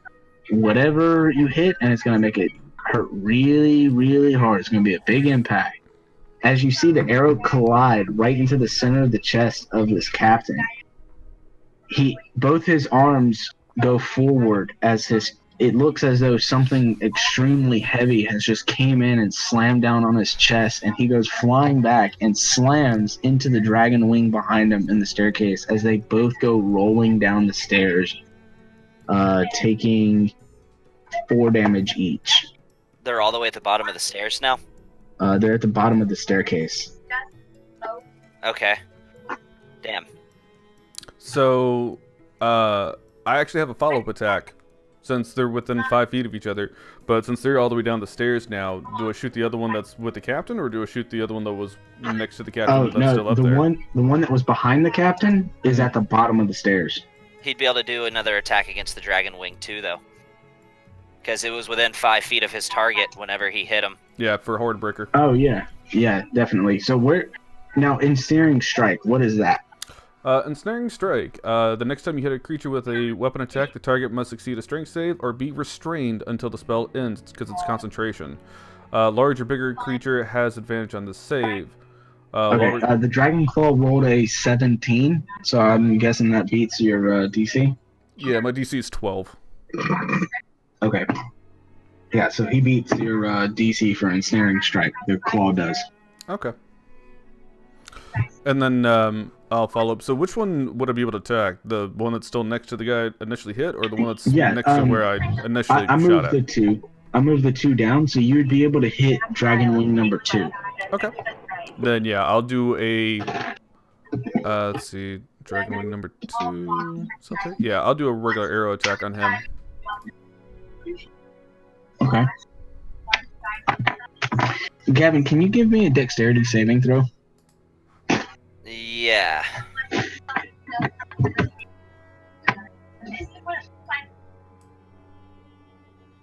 Ooh, 12. 12? That's not so good. Yeah, Lucky, with your second, I'm assuming you're using a regular arrow, or are you trying to use a... Ah, shit, you're gonna shoot me. So Right. I used a regular arrow, but I'm using my last luck point. I'm re-rolling this. Okay.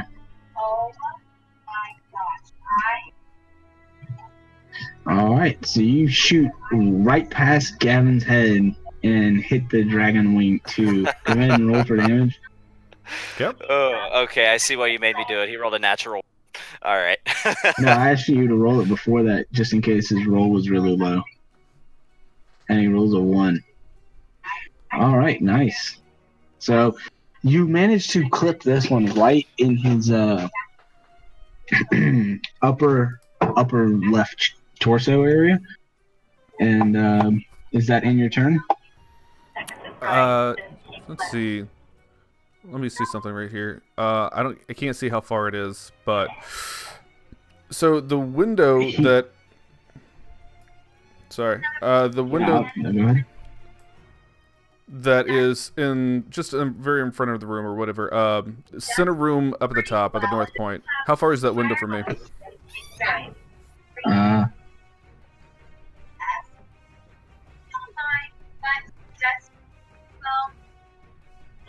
50. Yep. I'm sneaking on out of here for a moment. So I'm gonna go ahead and use feline agility and cat's claws, and I'm basically going to hop out the window and just go ahead and climb onto the side of the wall out here. Okay, now the one to your southeast is 45 feet. Southeast. So you can get here in 45 feet, or you can get here in 50 feet. Yeah, we'll go. Well, no, I can't go to that one because the southeast one, I've got to go over all that sticky webbing. You can get by it because this guy's still in the stairway. You can get by the sticky webbing. Then, Sticky webbing is not where the green outline is, but where the inside green part is. where did the Drake climb up from on the wall before? Which facing? The southwest. I'm thinking we gotta just duck out of here, abandon ship, and live to fight another day and come up with another plan. I don't think so. I think we can do this, but I'm just getting so that they can't sit here and smack down the archer. So I'm going to go ahead and take the southeast one, and we're going to hop out and hold on side of the wall. Okay. So you're going to come out this way and just hold on to the wall? Yeah, kind of like shuffle over a little bit, basically, so I'm not very easily seen. I don't want them to be able to just reach out the window and smack me with a sword. Okay, well, this is 50 feet right here. This would put you right at 50 feet. Then yeah, just like however much farther I can get away from the window, just like another 10 feet. Okay, how much climbing do you have right now? 20 feet. Okay, so you can get 5, 10, 15, 20.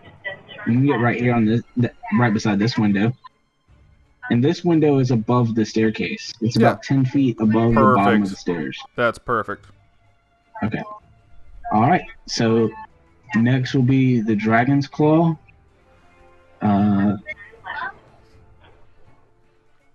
He's going to get up and he's going to come running up the stairs. Hold on. Stairs are difficult terrain, right? No. No? No. He's going to get up and he's going to start running up the stairs and he's just going to start huffing and puffing. Just, who? Fucking get him. And then it's going to move to Shadek. It's your turn. Oh my god, what the fuck do I do? What the fuck do I do?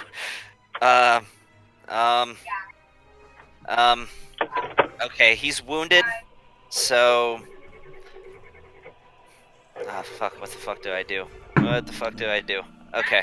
Alright, I'm gonna, Do I fight? Do I fight? I mean, we're already fighting. What do you... If you're not going to fight, then you got to come up with a different plan. I know. Okay. Fuck it. I don't know. Only option I can think of. Rapier in the right hand. Cable dagger in the left. 5, 10, 15, 20, 25. I'm going to move up to right here in front of him. And I'm just going to dual wield strike. Rapier with the main hand, dagger with the offhand at Dragon Claw. Okay. Come on. All right, go ahead.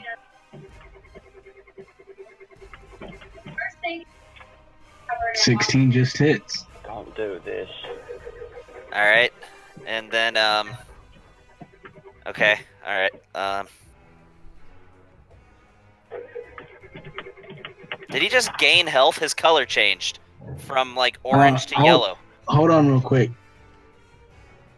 Brandon, are you alright over there? Woo!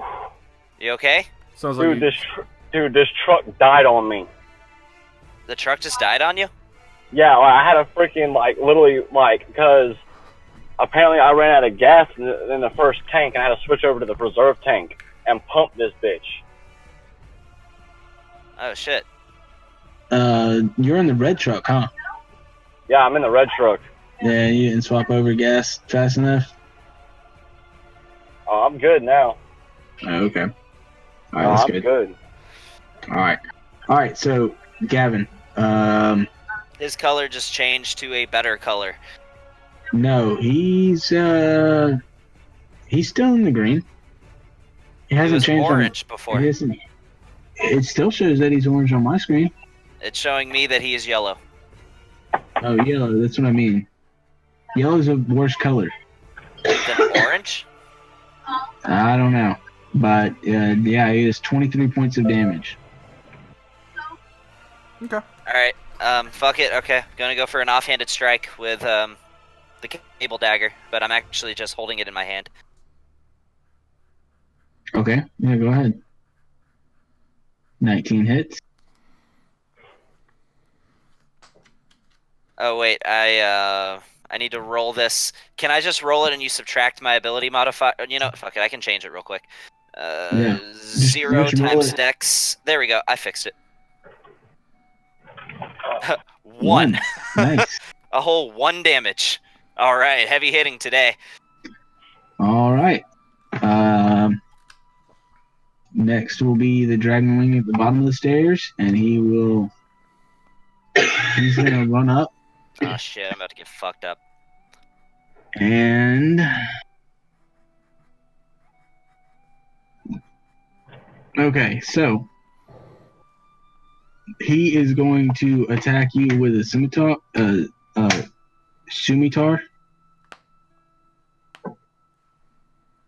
that is a 21. Yeah, that hits. Yeah.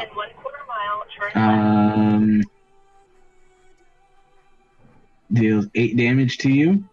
Okay. And they have pack tactics too, so They have pack tactics? yeah, they got pack tactics. Wait, no, I don't want him to hit the other one. Yeah, are you sure?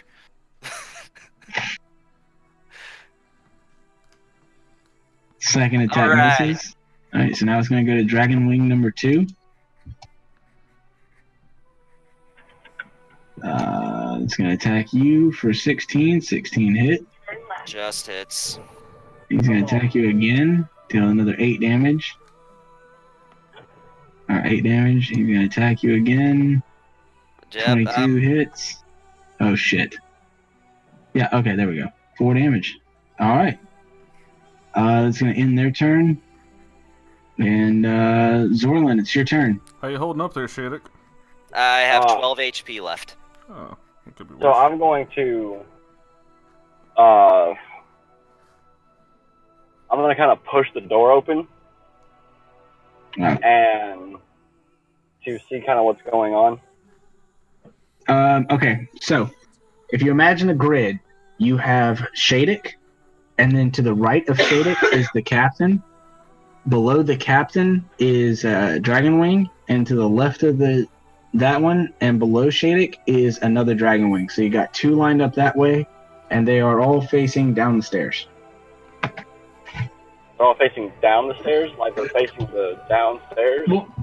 Well, they're coming up the stairs. 3/4 of a mile. And Okay. Shadix met them at the top of the stairs, and so you could potentially get over to one side to where you got two of them lined up, if that's what you're thinking about. Yeah, that's what I was thinking about. Okay, that's what you want to do. Yeah, and I'm going to proceed to throw both my daggers. Oh, you wanna I'm be sorry. I thought you were talking about you wanted to shoot your acid, but you want to throw both of your daggers down the. Yes. No, we're gonna shoot my acid. And you can shoot them in a line and hit two of them. Yep, we're gonna do that. That's what I'm gonna do right there. Shoot my acid. Forgot about my breath weapon. That's what we're gonna do. Okay, so they both need to make dexterity checks.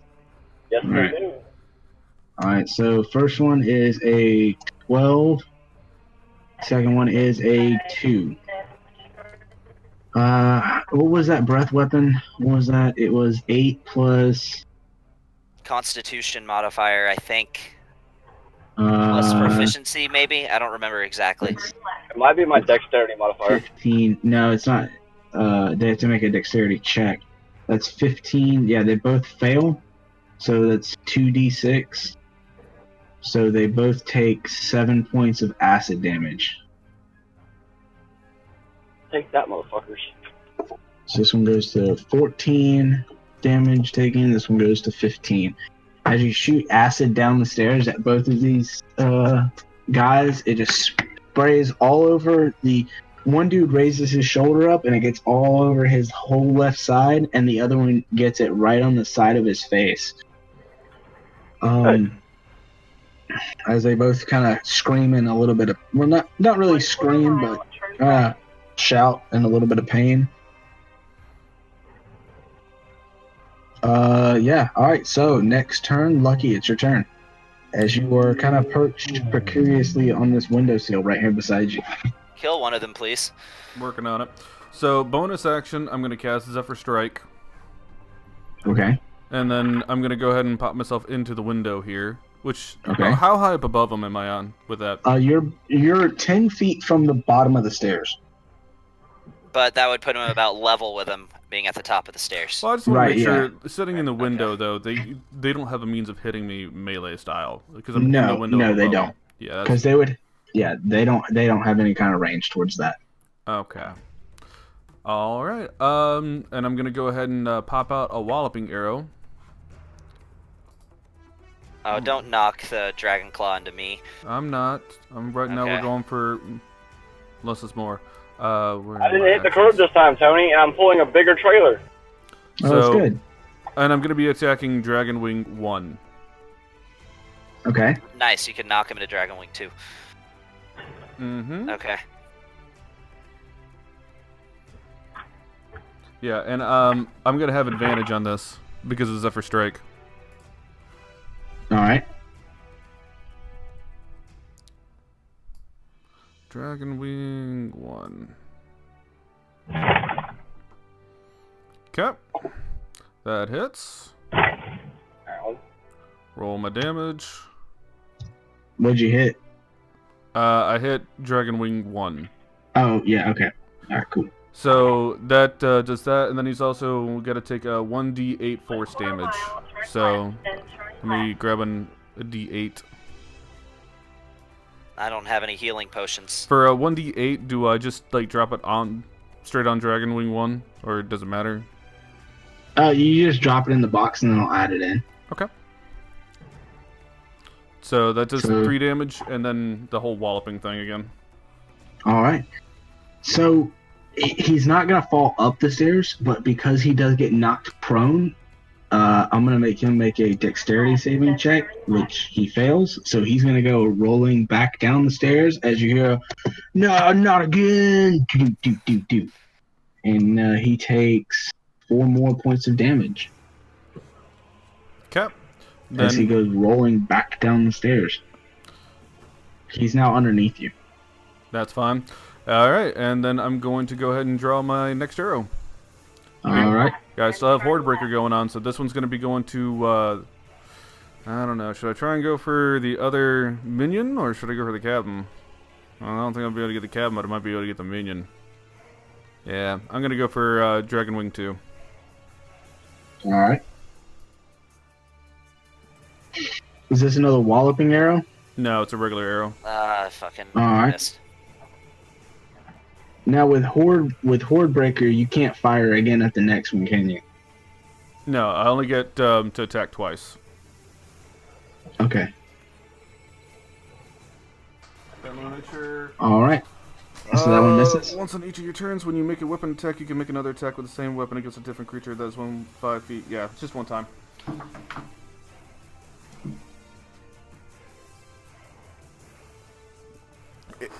And I'm basically just sitting in the windowsill, so I'm not having to hold on to the wall. Yeah.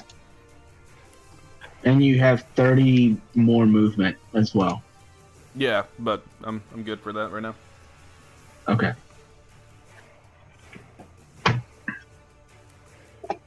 All right. So is that in your turn? That is the end of my turn. Ah, All right. shit. So, Gavin, the big guy is going to make a swing at you, and that's a miss. He's going to take another swing, and that's a miss too. Thank fucking God. And that's going to what is this?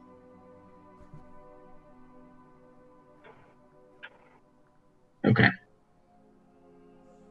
And now it's your turn. Alright, as my action, I'm gonna disengage. Okay. And, let me count to where I want to go. 5, 10. Possible. Make a U-turn. Okay, and so, right. let's see. 5, 10, 15, 20, 25, 30. I'm gonna use all my movement to get right here. And I'm gonna... I don't have any fucking healing potions. I'm gonna do the only thing I know to do. I'm just gonna bonus action hit myself with a healing dart. That's all I really can do. All right. So 1d4 plus, yeah, plus 1. Yeah, hold on. Let me... I actually already have it drawn up, so I can roll it.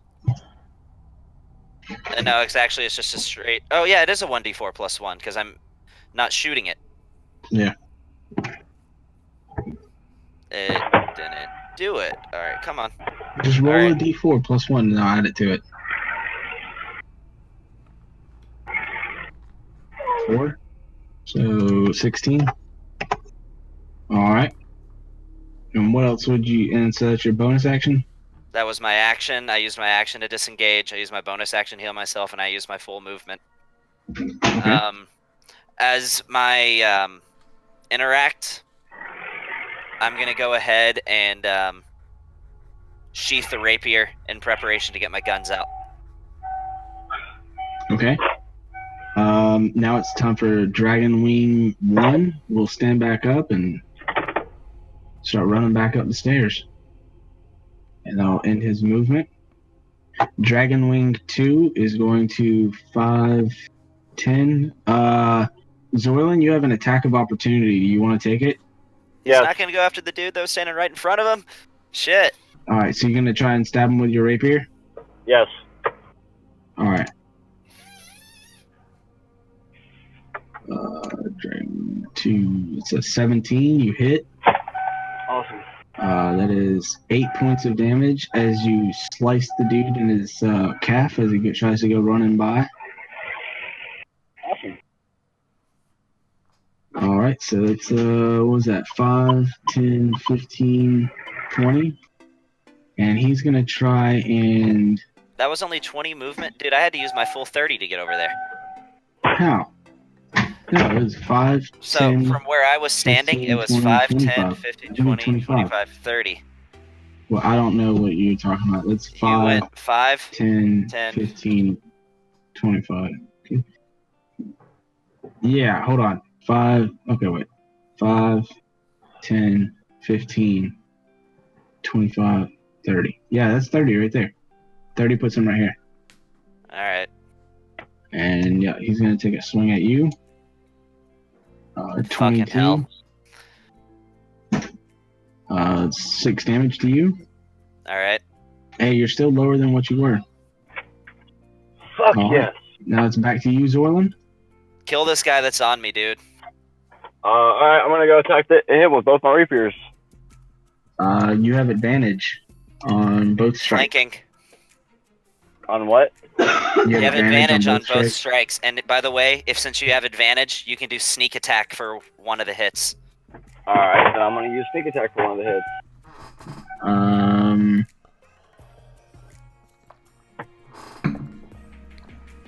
And now, yep. So that's also, yep. So you successfully run up to him and kind of like a coup de grace with one of your rapiers, you sling your forearm around his throat and you just slide your entire sword all the way to the hilt straight through his back and drop his body to the ground. And in your normal fashion, as you pull out your rapier, you sling it across the ground and spin around ready to fight the other guy. Now you can still move, let me see, you moved 5, 10, 15 to get there. You can still move 5, He could make 10, it to Dragon Claw. Or he could attack 15. Dragon Claw or the other Dragon Wing. No, he couldn't make it back out there. It would 5. be 5, 10, 15, and that would be 30 of his movement. Because because it was 5, 10, 15 to get in there. Oh, well, And dude, then- if he couldn't yeah. cut across that way, that dude wouldn't have been able to make it to me. 5, 10, 15, 20, 25. Yeah, that would have been 25 for his movement to make it to you. But I was 5 feet closer in that direction, and it took my full Hold 30. on, look, watch. This is where that guy was.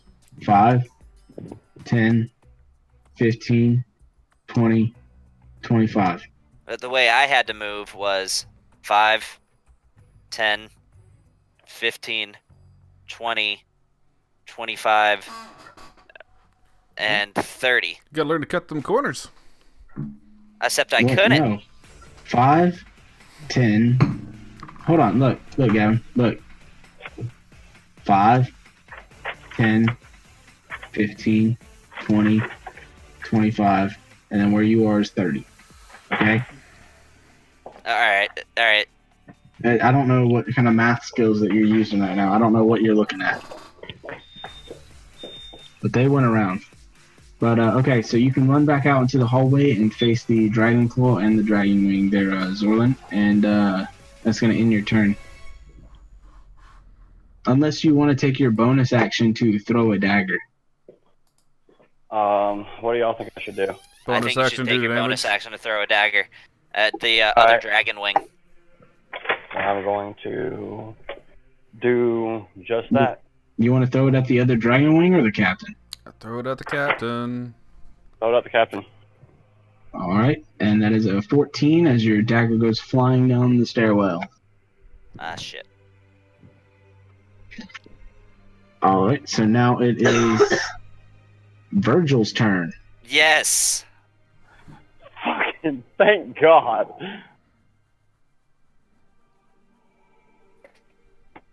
We needed a savior. Actually, we're doing okay. Just Gavin was about to die there.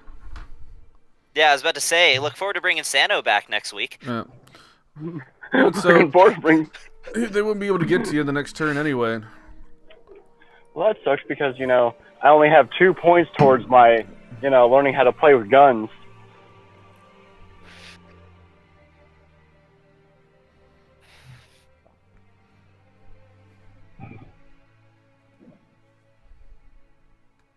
Yeah, it's okay. Like I got here and Jim's like, "Well, welcome back." I'm like, "Thanks, Jim."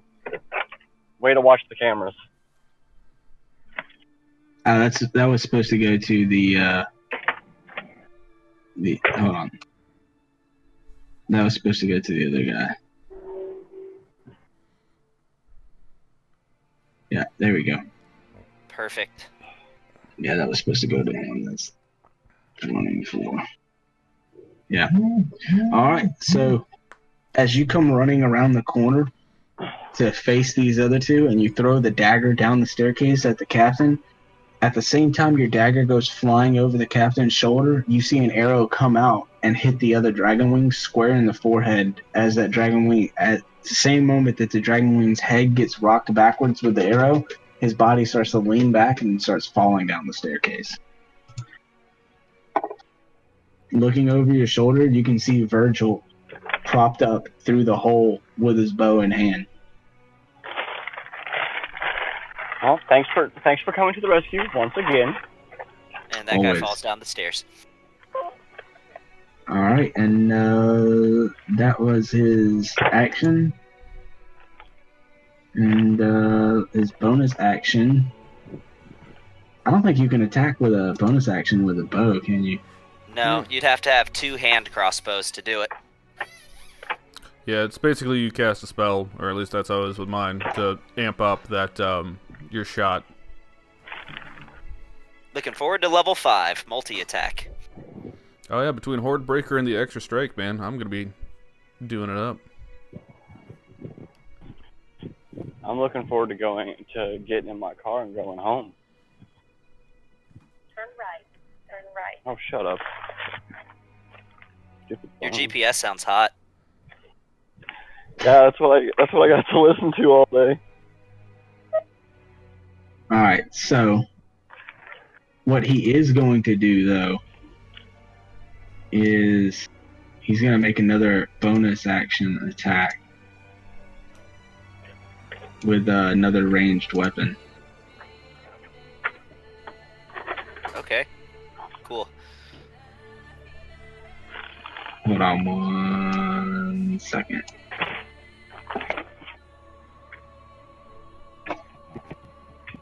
Hey, since I didn't fire that needle, is the syringe still good? Yeah, it is. Okay. All right, so he is going to, with his bonus action, he's going to throw a dart at the Dragon Claw for, how much was that? 18. 18 hit. And that is going to be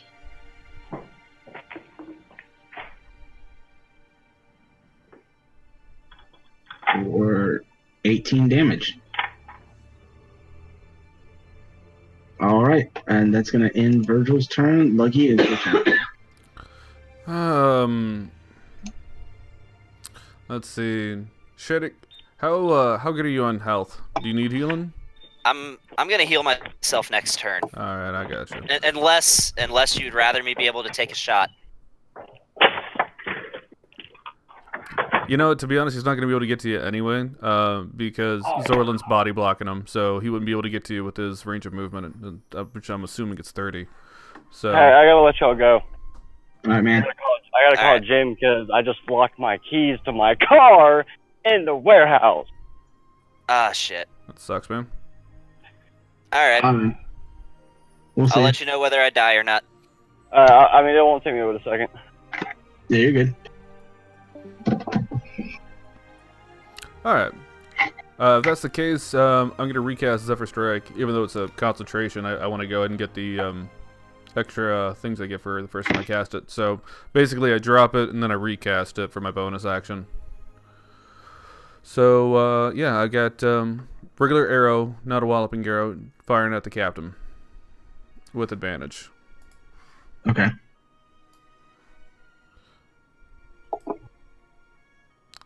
Two natural 20s. Oh my god. Two natural 20s. Could that be like a triple critical for 2 natural 20s? Two natural 20s. So I still get my 2 attacks.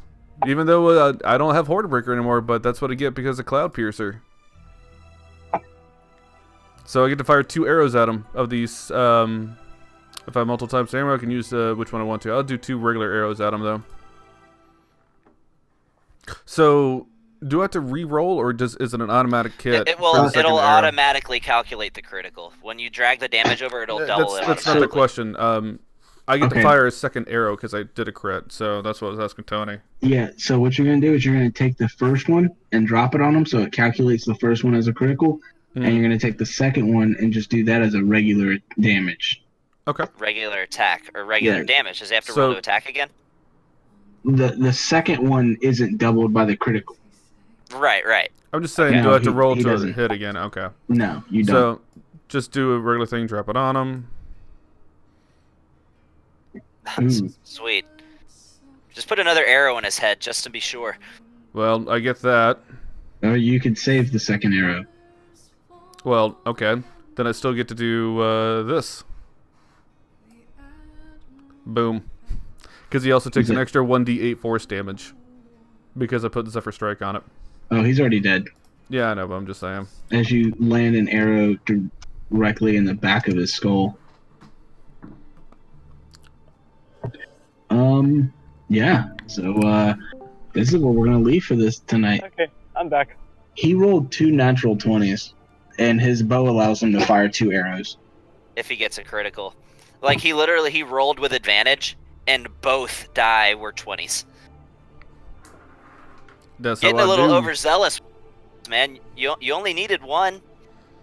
That's a hard flex. Like, Yeah, if that would have had disadvantage, it still would have been a critical. Yep. All right, this is where we're going to leave for the night, guys. And, I'm back. We'll pick up next time we come back to this. Well, no, okay. I wanted to get some healing potions and heal myself up. So what just happened? I came in like a boss. Lucky was able to shoot the arrow through the back of the skull of the boss in the middle of the staircase. Awesome. So now I can take his clothing and become him. You're already wearing his clothing. Well, without the pirate hat. Oh, yeah. And with the bloodstains? Yeah, that's what I was just thinking. Hey, you know what? We'll figure it out. You could play it off like you got into a skirmish, and you fought the imposter and you were wounded. There we go. All right, is there anything you guys want to do real quick? I want to ask Lucky and I'm gonna Sorlin take. I think I have two potions in my bag. I'm gonna hand them over. Lucky has more. I have more on the ship. I'll be okay. Serge, was there anything you wanted to do? Yeah, it would have been nice to have you in this fight. Yeah, well, Yeah, you Serge. said I had to go pay rent. What do you want from me? Hey, it's okay, sir. We still love you. So Was I there was anything- thinking, like, well, good thing I'm bringing Santa with next week. Okay, I'm excited for Wednesday. I can't wait for Wednesday. Yeah, me too. Okay, so dude, So explain to them now what my character is. Wait, now, hold on. Oh, What would y'all like to do before we get off? I want healing potions. I'm Ignore hurt. that. What would y'all like to do at this time? At this time, I'm going to, one, just out the window, do a quick look around to see if anybody's coming after all the noise we made from the outskirts. But I didn't fire a gun. I never fired a gun that whole fight. Outside? No one's coming from outside the woodline. Then I'm going to hop down from the window onto the stairs, and I'm going to take a look through that doorway to see if anybody's coming. If you hop down, you'll be at the bottom of the stairs. I'm basically going to climb down to take a look. Yeah. It's only 10 feet. You can do it without Okay, taking yeah. damage. Make a perception check. Okay. I'm going to proceed to put on the clothing of the captain. So The I one can that's take covered my in hat off. bloodstains. Yes, that's fine. I can make an excuse for it. It's okay. 10. Oh, and I'm going to search Um, the captain for his keys to his quarters. You don't hear anything now. I closed the door. Okay, we can salvage this. Well, it's not a door. You're at the bottom of the stairs. Well, where was the door that we had the key for? That is... Okay. So the door is like a trap door. It folds the cover over the stairs up. Okay. If that makes sense. If you can imagine like going up a staircase and then the floor is part of it's like I got I'm you. sorry. I should have been a Yeah. little bit more clear. So That's my fault. I want to, when I was hopping down from the window, I want to be in the room on our side of where the door would be. So wherever I need to go to for that is where I want to try and get to, and then I'm looking down the stairway and whatnot to see if anybody's coming. Okay. You don't you don't see or hear any other movement in your vicinity. I'm gonna proceed to check the captain for everything, anything that's Okay. useful, anything that I can use, all of it. I'm gonna proceed to bleed out. So Oh, and then after that, I'm gonna go help Ding Dong and pour a potion down his throat. Here, you know what I'm gonna do? Since nobody's helping me, I'm just gonna Oh use my my God. healing kit. Because I'm gonna I'm pour going. a potion down his throat. hold on, Gavin. Ignore your healing for like 10 seconds, man. You'll be Just okay. Ignore that. Can You'll be we fine. deal with the dead bodies at the bottom of the staircase before people come over here? Yeah, Yeah, we need to there's- dump him into the moat. Okay. Y'all gonna dump the 3 dead bodies just straight? We- Just go down there, pick we them up? are- After looting them. Okay. Let's drag the Virgil- bodies up the stairs, let's loot them, and then we can make sure the coast is clear and toss them out the window. Order Okay, operations here, Virgil's- guys. We don't know who's on Virgil's the gonna floor hop below. down. Virgil's gonna hop down. He's gonna tell y'all that he doesn't see any more coming. So there's no movement other than a dragon drake outside, and other than the drake. But he said the drake went into the hall a while ago, and he hasn't seen anything move in the courtyard since, other than these 3, and they came from the adjacent hallway. Cool. We can throw him in the moat. We can After play looting this the off. bodies. We can, because, you know, clearly I'm going to have some blood stains on my clothes. We can play this off as we found some intruders, and we slayed them. That's a good idea. Let's do this. Let's loot the bodies, get what we can, and then we need to go to the captain's quarters and see if we can find any other information in his quarters. And we can possibly turn this into a way to gain favor, and maybe have access to more information, make it look like we're more... Because not only that, but we can point out that we dealt with their spider problem, too. I don't. Yes. I would rather the captain be not as. Basically, I'd let you to have a minimal presence tomorrow, because the more you're out and about, the more deception checks you're going to have to make by trying to talk to people as the captain. Like, do your thing, let's go ahead and use you to get to wherever we need to, but the more you're out talking to people, the more you're going to have to try and actually fool everyone you come across. I understand. Yeah, that's true. I know. I get that. And what you're saying, I wouldn't have a disadvantage anymore. Kind of depends on what you say in the situation, man. You Yeah, gotta be quick on your feet. A lot of and I do this as well, and I think Tony does too, will adjust, like, depending on how convincing and how persuasive you are with a deception or a persuasion roll. I give advantage or disadvantage based on how well you do. From my first interaction with the captain, he doesn't speak very much. So he kind of gives his orders and then goes on his way.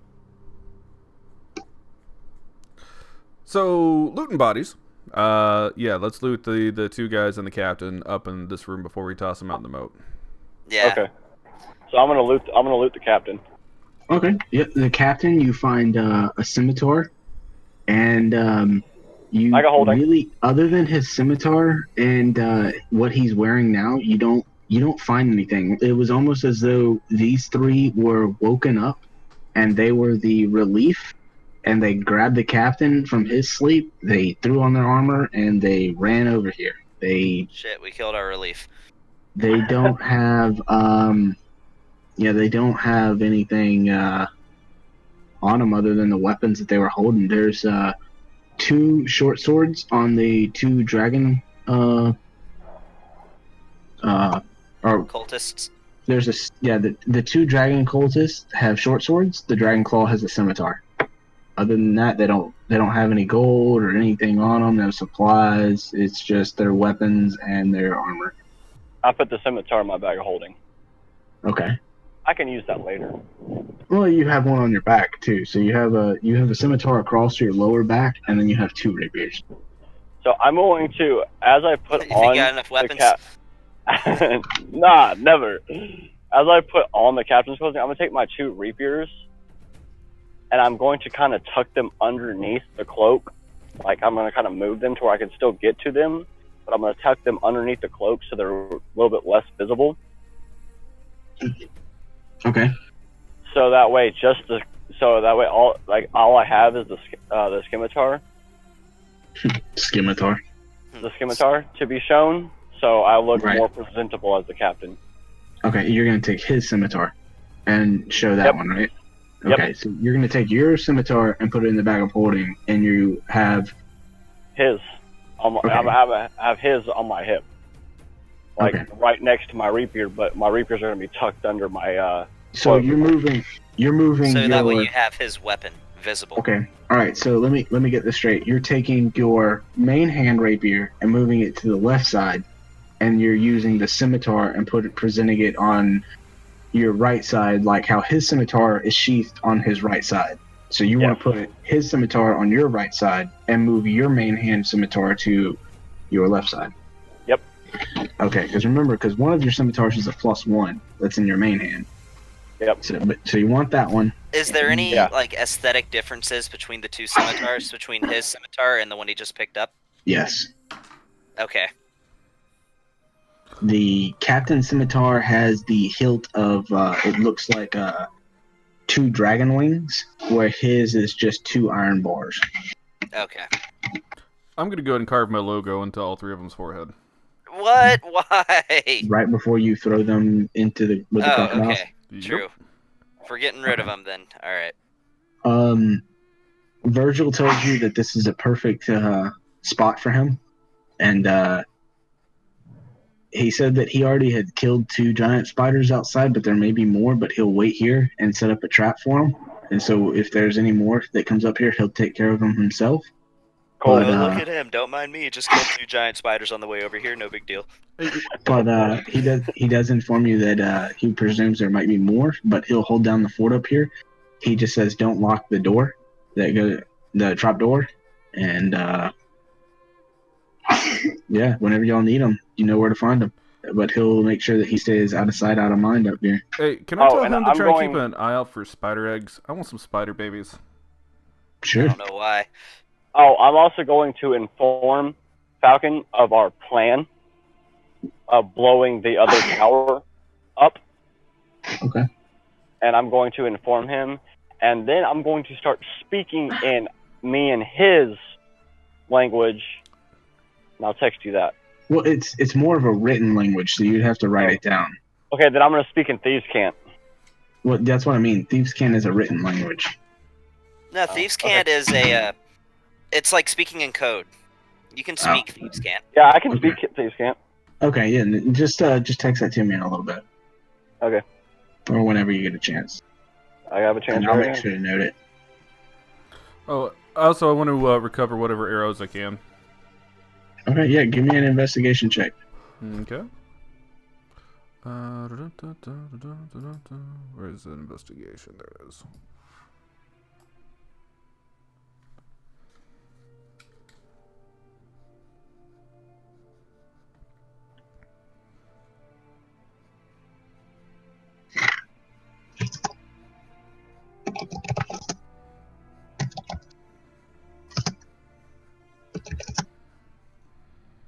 Okay, so with you saying what you said, Virgil's just gonna say out loud. He's gonna be like, "Look, I think y'all's plan sucks. I think if you set off a wrong explosion in the wrong place here, this whole castle's gonna crumble. I saw many different exits to a tunnel down around this place. I scouted this place a long time, and I think if you just put the wrong explosion in the wrong place, you're just gonna destroy the infrastructure of this castle." Am I hearing him say that? Yeah, he's saying it out loud. With a long enough fuse, we could possibly escape. If this would level the entire castle, that might be a desirable outcome. Assuming we can escape the castle in time. There's a lot of I cool think stuff you in here I would want to take. What I about all think the you would lizards? need a little bit more than one bomb. Then One what is he small worried bomb about? that you could destroy. He's worried that you might kill some of the innocents in the process. Some Yeah, of that's the what I was about lizard to say. folk. What about the lizard folk?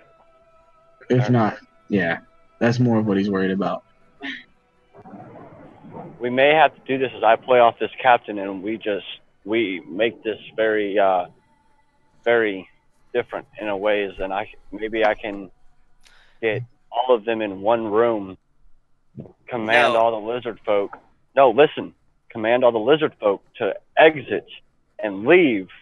Get everything in one room for a meeting, and then set off the explosion. Okay, that's gonna be hard Because to then fool a we are lot in of the people. Falcon. Well, here's the thing. Falcon, well, right before you set off the explosion, can swoop me up, take me out, and you can set off the bomb. And they're Or all in one place. I could potentially get a tinderbox and construct an explosive arrow, give it to Lucky, and Lucky from a far distance can set off the explosion with an arrow using an explosive arrow that I would construct with the bomb that I have. But I still have to get everyone in one room. Yes. So But I'm going to Lucky need my escape plan. Lucky, you could wait from a position outside the castle. Determine exactly that, if you shoot through this window, it'll blow up this room. You Which take a means shot. So how about this? We've I need got a you means in of getting search. more information, so why don't we do that? We have the key to the captain's quarters, if he had that on there. We'll go True, to the his plan quarters, could- go you get have some the more keys to the captain's info, quarters. find out Yeah. more what's going on, and I'd like to try and find out about the 2 mages that are in here. We have the Yeah. Bullywong, we have the elf, and then the human one that's left. We're probably going to deal with him True. later on if we can go and at least find out his name. I think it's important to consider that at this point in time, there's no real one plan we can come up with. We can definitely come up with several contingency plans, Well, but then we need you at least several at this point, as our plan might change as we discover more information. There Well, we go. then you two I are agree. then you two are going to be my wings. So you two are going to have to stay on me because it seems like the captain always has 2 guys with him at all times. Yes, and you could sell it that we assisted in slaying the intruders. That's fine. Okay, so we got a couple weeks to think about this. So, you want me to tell him about your character? Yeah, tell him about my character. His character is a multi-class. It is a level 9 Artificer and a level 5 Gloomstalker Ranger.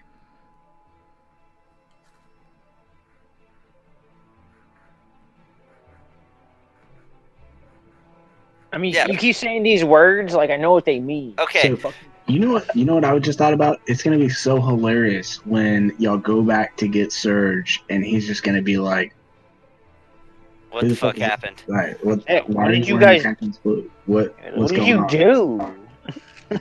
They're gonna be like, "Look, we gotta explain something real quick. We run this shit now." It's like, God damn, alright, shit. I'm the captain now.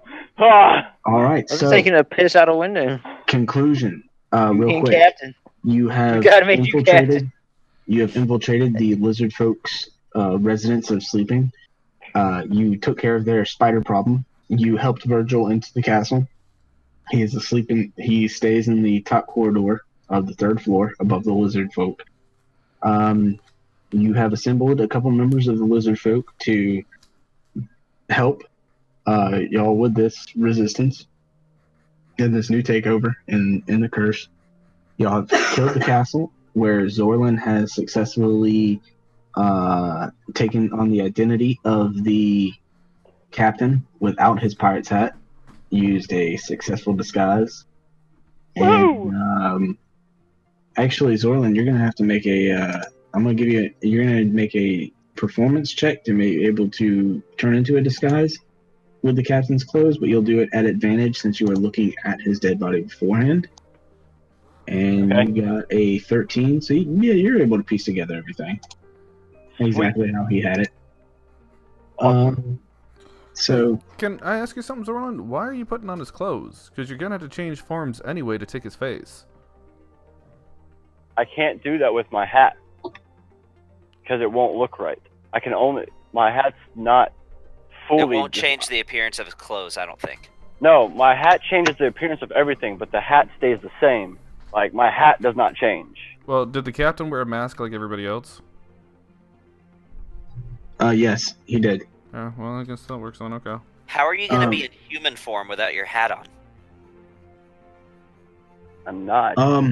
Virgil speaks up and he says, why don't you go into the captain's quarters and stay there all night, and then while the other two sow rumors throughout the day tomorrow about a new they heard rumors that a new captain was coming in, and then Or the he could next just morning, pretend to be the And same maybe, captain. and then maybe, the next morning they could people already assume that there's a new captain coming in that's a dragonborn compared to a human. and maybe there's an actual cleaner wardrobe. So why don't you hide? Like, this is Virgil. Why don't you hide in the captain's quarters for a day? Don't come out, because everybody knows that the old captain was human, rather than being confused. And then, now we got this new dragonborn captain, and they'll just say that it's for the greater of Tiamat that there was a dragonborn captain rather than a human captain. One that actually speaks Draconic. I've actually heard worse plans. That's Well, not bad. it'll be easier to actually, fool people that I'm the new captain than being the old captain too. It would be easier because the old captain was human. You're a dragonborn. That's going to be even more difficult to explain. Then that is what we'll do. I will go hide in the captain's quarters. Okay. So I'm going to roll for my stealth. I'm going to stealth off to the captain's quarters. I don't know if them two are going to follow me, because if they have rooms next to mine or what's going on, but that's my goal. I'm still hurting. Oh, okay. I'm going to walk over to the hurting man, and I'm going to pull out one of my potions and pour it down his throat and tell him, shut up. Well, you don't have to pour it down my throat. I'm still conscious. You could just hand it to me. You don't have to just shove a bottle into my mouth. Oh, no. I'm going to shove a bottle into the baby's mouth. Yeah, Gavin, go ahead and roll for that health for the potion. Just grab 2d4, add 2. Just throw it in there. Yeah, okay, so you got 9. You got 9 hit points. So my wounds go down to 13. And now I'm going to use my healing kit to heal myself some more. Okay. I'm going to go ahead and say that both Lucky and... So let me delete this pointer. I'm going to go ahead and say that both Lucky and...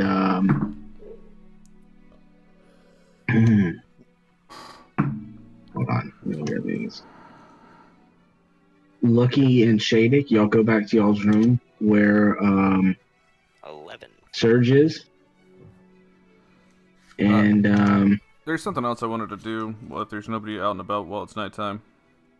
Okay, yeah. I just want to go by the kitchen and get some food. Oh, easy enough. Shadik. By there. There's some bread and some fruits in a bowl that's there. I want meats. I want meats that I can give to animals. So I'm looking for anything that's like a decently cooked meat or a jerky or something like that. There's not jerky, and there's some raw meat. There's a crate with some raw meat in it for meals. Yep, I'm going to take that.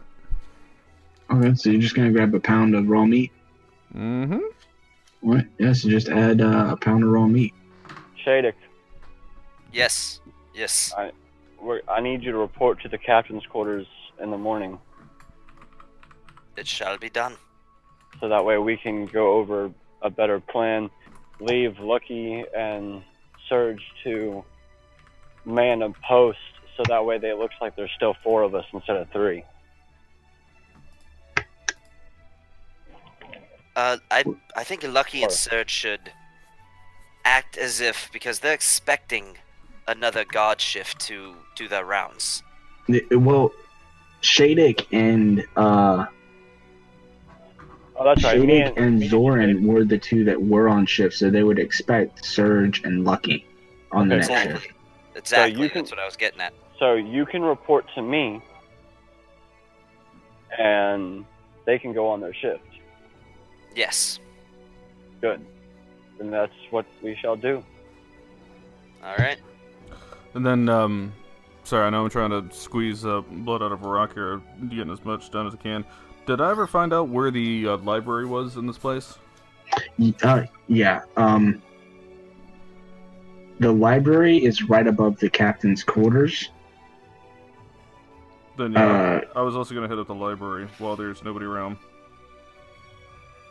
Hold on.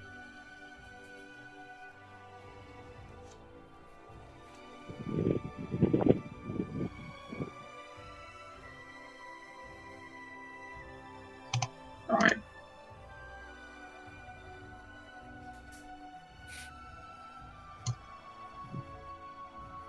I just saw your message, Sean. That's funny.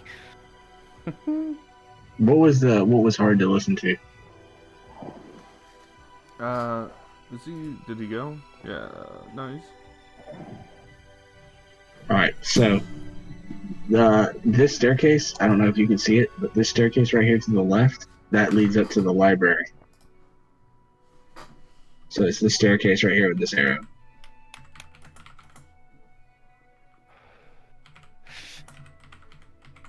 Yeah, I'm basically just while there's nobody around, I'm just gonna go ahead at the library and start perusing for some information. So, okay. Well, you're supposed to be. I mean, Shadek would tell you that you're supposed to be on shift next. Yep. But the thing is the people that were coming to do the relief and whatnot, they're dead. There's nobody else around, so basically I'm stealthing in. No, the relief is the next one after. Okay, so first it was Zorlin and Shadek, and then it's supposed to be Surge and Lucky, and then the two guys that went up there they were the relief. If anything was to happen, they would be the first two to wake up, and one of them was already previously stirred awake. And they were the two that came and got y'all, and then y'all were supposed to finish the shift by picking them back up. So they were kind of on and off asleep already. And that's when they went and got the captain and then went to go investigate the noise. I just think it's funny how this was a potentially really shitty situation that we're actually turning into something pretty advantageous. Sounds like D&D. Yeah, if I'm supposed to be on shift, like if it's at that time, who's supposed to come relieve me then? I'm sorry I didn't catch that. Is it going to be... Well, you were supposed to relieve the other two guys, and Zorlin at the start of dawn everyone is supposed to form up for like a formation in the courtyard with the captain to get further orders. Which means at dawn, I have to come out as... To quote Critical Role, at dawn we plan. Yes. Yeah, I just... There was actually an episode called At Dawn We Plan, because they said that line like 12 times throughout the episode. Because what I'm going to do is have Shadek as kind of like my right-hand man. Sweet.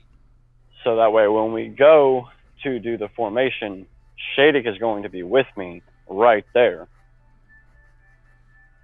Okay. And then we're going to have the formation, and that's when I'm going to be the new captain. Okay.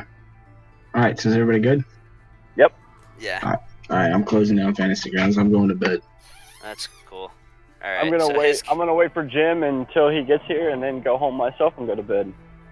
Yeah. So his character is a Cultist, if anybody's familiar with the race. What?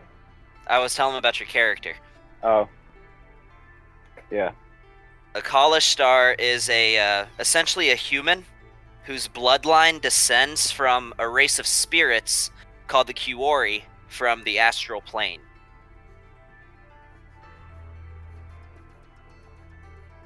So, actually a pretty cool race. Then he's got the level 9 Artificer and level 5 Ranger, just enough into Ranger to where he gets multi attack. Then he has like 2 submachine guns that he invented, and a compound bow that he would use for like some of his Ranger stuff, but it's also very mechanical in nature. My character, y'all will find out later, but my character is very neutral. Everything he has is neutrality. Everything. Oh, looking forward to it, man. All right, guys. I'll catch y'all later.